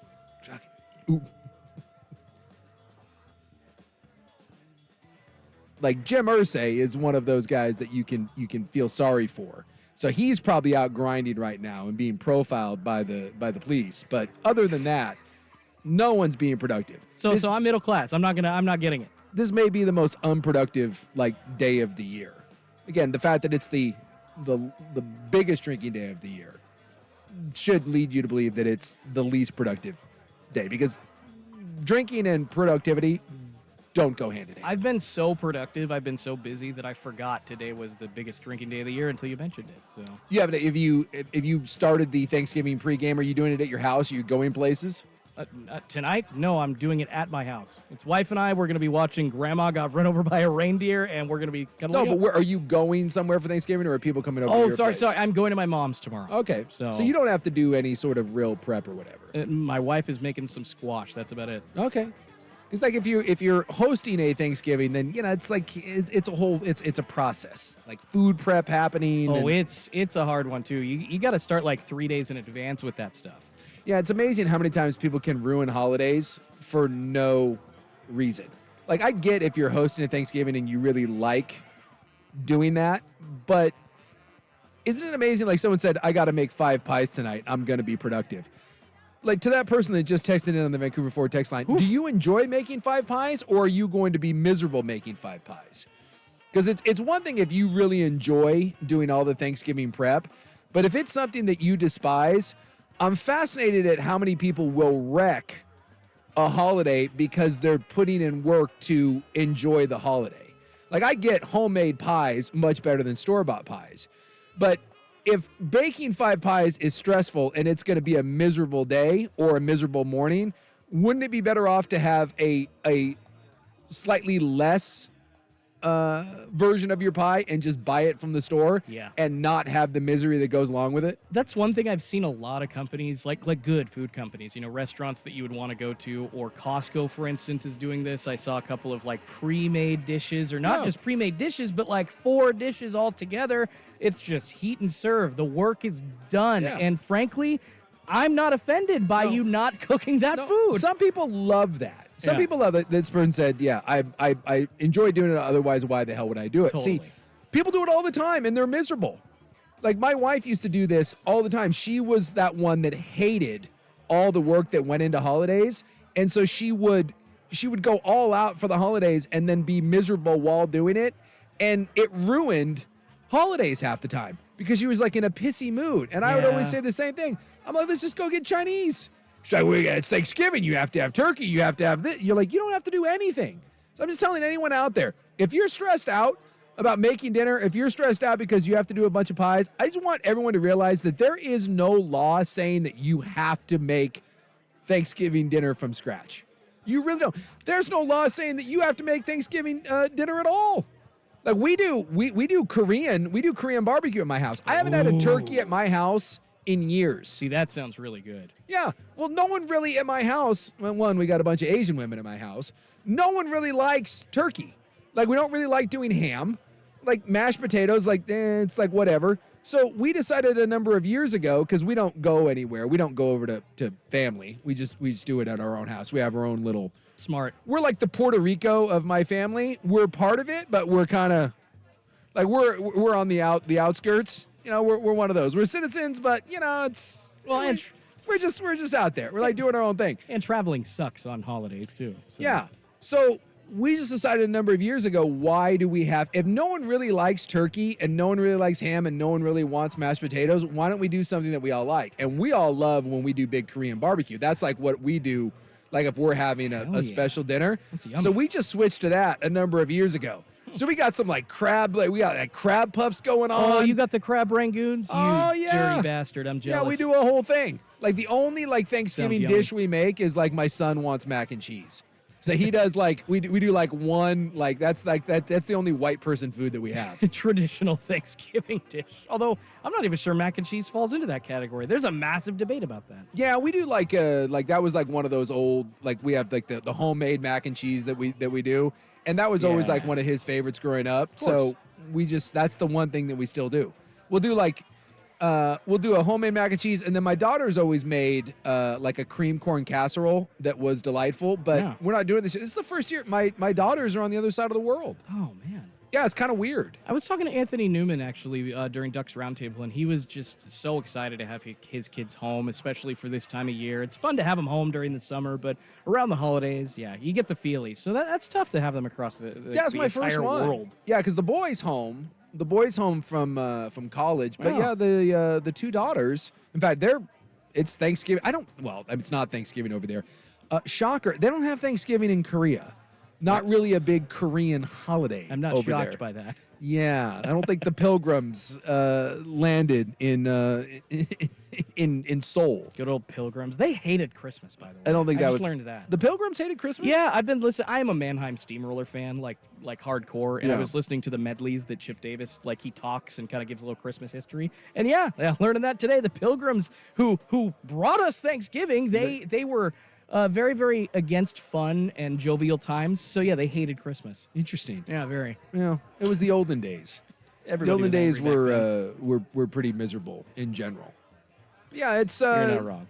Yeah, they're over there, so like that's because it's the next day over there now. So they're amongst it. And I'll be weird. I'll talk to them tonight, and I'll be interested to see what they think because this is their first Thanksgiving overseas. I don't even know if they're doing anything. I wonder if they're even aware that it's Thanksgiving. That's a good question. Or if it just kind of snuck up. Because I'll call them. I tried to text them. Like the time difference is so wonky, so it's hard to. Yeah, they're like on the next day. It's not just like 6-8 hours. That's a weird. You gotta do some math in your head. Oh, they're like 18 hours exactly ahead. So like sometimes I'll wake up in the morning at like 7:30. I'm like, oh, I reach out to them, but then you realize it's like 1:30 in the morning there, and you're like, crap. It's like the next day. So I don't know. I'll reach out and see if it's even dawned on them. But yeah, it'll be a little strange this year having the first Thanksgiving without my daughters. Although my son will probably think it's fantastic. Oh, he's all about it, I'm sure. All right, we come back. I want to do the things that I'm thankful for. I put together my little list here. Maybe Schultzy, you've got some things that you're thankful for. And you shoot us a text on the Vancouver Ford text line, 503-864-6FAN, 503-864-6326, the Vancouver Ford text line. Shoot us a list, what you're thankful for, and we'll have a little an outpouring of love and joy and holiday cheer as we send you into your Thanksgiving holiday. Primetime right here on 1080 The Fan. This is Rivalry Week on Primetime with Isaac and Sue. Brought to you by PG Long. Now, from the Spirit Mountain Casino Sports Desk, a Sports Center update on 1080 The Fan. This update brought to you by A&E Plumbing, Heating, and Air, serving Portland, Southwest Washington, and the Gorge. Online at aneheatingandcooling.com. It's hard to stop a train. First on The Fan, a change atop the college football playoff rankings this week. Washington slipping into number 4, leapfrogging Florida State. Of course, the top 3 teams remaining the same in Georgia, Ohio State, and Michigan. Oregon remains at number 6, and number 16, Oregon State, now heading to Autzen this Friday to take on the Ducks. Coverage getting going right here on The Fan with Ducks Game Day at 1 p.m. The Ducks currently a 14-point favorite. After dropping last night's game to the Suns in Phoenix, the Blazers right back at it to host the Jazz in the Rip City. I was trying to say like Jazz, but Portland. You know what? Let's just start that over. After dropping last night's game to the Suns in Phoenix, the Blazers right back at it to host the Jazz in Portland. There we go. Sorry, I'm tired. The Blazers 2.5-point underdogs. Tip-off set for 7 p.m. on Root Sports Plus. Also, Some good news, Scoot Henderson going to be back on the bench, not starting, but Chauncey Billups says he will play. And the team today waiving two-way guard Jamari Bouye and re-signing center Ibu Baji to a two-way deal. More sports scores and stories in 30 minutes. I'm Schulte from the Spirit Mountain Casino Sports Desk. Watch and wager on pro and college football from across the country at Spirit Mountain Casino. Learn more at spiritmountain.com. This is your home for year-round NFL coverage. The Odyssey app and 1080 The Fan.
He's out with the trots. We hope he feels better. Happy Thanksgiving, Happy Rob. Thanksgiving, Rob. The most Rob thing ever, to go down with an intestinal disease the day before the biggest eating day of the year.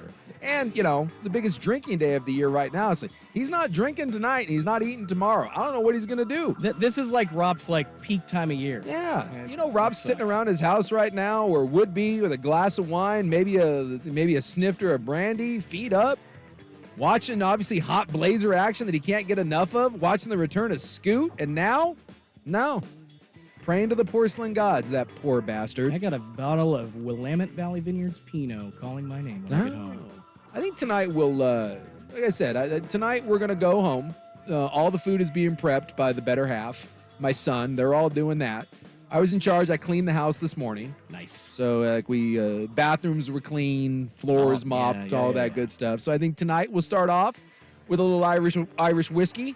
I think we'll go back and forth. We'll do some Tully's and Jameson. Yummy. We'll kind of go back and forth there. Then I think the evening will progress, probably to some scotch. I think you got a Lagavulin 16 that'll happen a little bit there, and then we'll have a nightcap with a nice White Russian, and then maybe to the hot tub with a nice cigar, because at some point I will be banished outside. Absolutely. But yeah, that's kind of my evening. And then tomorrow we wake up and it's just watching football and eating way, way too much. Shoot us a text, 503-864-6326. What are you thankful for? Schultz, we'll get to some of yours. Someone said, I'm beyond thankful for my son who is serving in the military. He's able to make it home tomorrow for Thanksgiving and attending the Civil War. I think that is absolutely fantastic. Hell yeah. Sitting in the parking lot of my local church for a few minutes going in, I'm thankful for America for accepting and letting me serve in the U.S. Army with honor. That from P1, let's see what we got here. Is that Fahad? And by the way, Farhad, thank you for your service, Farhad. Absolutely, man. That is absolutely awesome. Schultz, you got anything that you want to give a little thanks to? General stuff, my family, especially my wife. Gosh, I'm so thankful that people, want to love me, and I have a community that I can go to and have fellowship with. Very thankful for that. And as cheesy as it sounds, thankful for being here. Thankful for being on the air with you at 1080 The Fan. Wanted to be here a long time, and I know I'm not quite to my goal yet, but this is huge. So I'm very thankful for you. I'm thankful for Rob and all the mentorship you guys have given me here since I've been here. Oh, man, thank you. I appreciate that. So I try to do this on the day before Thanksgiving each year. I try to kind of go through and give a heartfelt, this is kind of what I'm thankful for. I've said it all the time. One of my favorite finales in TV show history was Cheers. And Sam Malone, if you don't know, Ted Dance's character, as he's kind of walking away and it ends Cheers, he just says, "I'm the luckiest son of a bitch on earth," and he straightens out Coach's photo, the Geronimo, the Native American photo, and then walks in the back and it fades to black. And I think about that all the time. And I am a very, very lucky man. And yeah, first and foremost, I do want to say thank you to all the listeners. Thank you to the people that are sitting in their car right now, people that are driving home, people that are going to listen to this on a podcast. For almost 20 years now, you guys have given me a phenomenal career. Something that I couldn't have imagined. If I started this show when I was, 24-ish, 25 years old, and here I am at 45 here in a few days, and I can't tell you how unbelievably blessed I am to have this career. They always said that when I first got into this, I thought this was going to be like a temporary gig, and they said, "Oh, you're not even in radio until you've been fired." Well, here we are 20 years later, and I've yet to be fired. I've been doing the exact same show at the exact same time slot for 20 years now, and with the same partner for, I think, 17 going on 18 years of those. And we joke all the time, but I'm very grateful for Rob. I know that you're not listening right now. One, you won't listen when you're not here, but you've got other things going on. But from the bottom of my heart, I am very grateful for the partnership that I've had with him for almost 2 decades. Couldn't imagine doing it with anyone else. So thank you to all my listeners. I'm thankful for my friends who have really become my family, an extension of my family, and in some ways, just like I said, just my family. And you know who you are out there. I have a handful of those people in my life that I don't know where my life would be without them. People that have been through thick and thin with me. If you've listened to the show long enough, I've been through some stuff. We've lost a lot of things over these years. We've had a lot of ups and downs, and I have had a group of people that have been with me who I would take a bullet for. They are absolute blood to me, and I love each and every one of you, and you know who you are. To my wonderful kids, like I said, this will be the first Thanksgiving without my 2 daughters, and I'm not the most sentimental guy in the world, but I will tell you that when your kids move to the other side of the world, it's tough. I miss those 2 little chatty girls who constantly make fun of me and are just fantastic. And to my wonderful boy, the only son I have, so grateful that he gets to come home, and after all these years and at 21 years old, whenever he walks in the door, he still gives me a hug. Before I leave out the door, he'll wake up from a dead slumber, and when I tell him that I'm leaving, and he wakes up and gives me a hug before I leave. To my special lady friend, who it's been, 4 years now almost, who has been such a positive force in my life and my kids' life. And again, when you go through something and you lose a spouse, it's awesome to be able to find someone on the other side who can help put those pieces back together. I want to be thankful to all of to the military, to the police, to the first responders, to the firefighters, to the doctors, to the paramedics, to everyone out there that is working a tough job that keeps us safe and that helps us out. Without those services, we would all be in a lot of trouble. I want to say thank you to our country.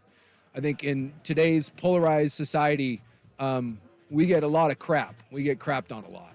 And one of my favorite quotes of all time is from Bill Clinton, whether you like him or not. It's one of my favorite quotes of all time. He said, "There's nothing wrong with America that can't be fixed by what's right with America." And we may not be perfect and we have our warts, but this is a wonderful place to live. And I'm very grateful that I get to live here and that I got to grow up here. I'm thankful for my health. I may be a little older, a little broken, a little beaten, a little scarred, but I'm still standing, and I'm grateful to be able to do all that. And just at the end of it, I'm just grateful to be alive, because not all of us will be here next year. A lot of us lose people every single year. So the fact that I still get to stand here or sit here and do this show and have this wonderful life and have been so blessed, I am grateful for that opportunity. And don't let anyone tell you that life is terrible, because life isn't supposed to be terrible. It can be challenging at times. Life is supposed to be good, and life is supposed to be joyous. And so even when you've been knocked down, even when you're going through stuff, I'm here to tell you I've been there and it can get better. And if you put a little faith in it, it will get better. It can be. No matter where you're at, no matter how low you think you are, I'm telling you, there's light at the end of the tunnel.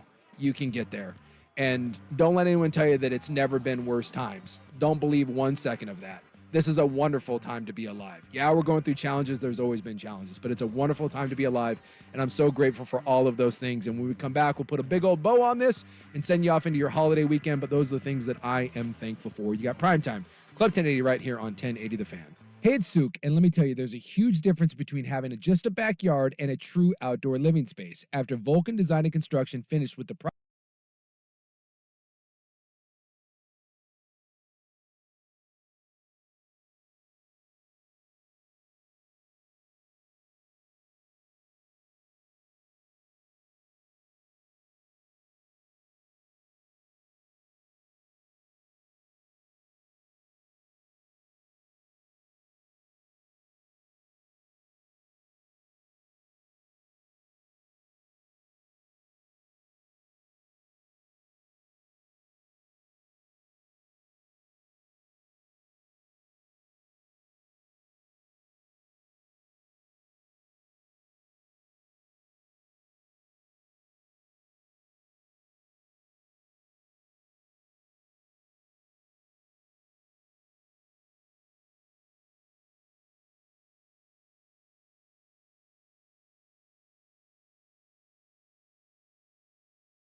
Just about going to do it for us. Got a minute or two left. A lot of people, by the way, chiming in on the Vancouver Ford text line. I appreciate all the kind sentiments. Apparently, I have struck a chord or two. I didn't mean to make anyone cry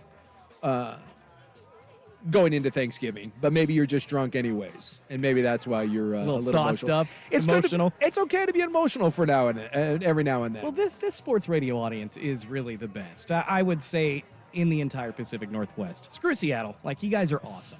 So this really is where it's we at. have a phenomenal. That's why I wanted to start off with that with my listeners. We have an amazing audience. I think about all the times we've done, whether it's Special Olympics Radiothon or we've raised money for different things, or just causes, or when we have events and people show up, and it's believe me, I do not take it lightly that I get to be invited into people's lives every day for 4 hours or 20 minutes or however long. I do not take that lightly. And some of my dearest friends in the world I've met because of this station and because of this show. And so to everyone out there listening, I mean it. From the bottom of my heart, I love each and every one of you. I thank each and every one of you for helping me have this amazing life. And I just hope everyone takes a moment on Thanksgiving to be grateful for something. And I know some of you maybe not in the best spots, but find something to be grateful for, and hopefully better days are ahead. Or if things are rolling right now for you, like Jim Irsay, tip of the cap and hope that you keep it rolling. Schultze, I wish you and your family all the best. Ditto. Happy Thanksgiving to everyone out there. Be safe. If you are going to drink, plan it. No one drive. No one get any trouble this weekend. And good luck to both teams in the Civil War. And we will be here on Monday, 3 o'clock, prime time. Enjoy and have a happy and safe Thanksgiving. Thank you for listening. Red ships of Spain, red ships of Spain.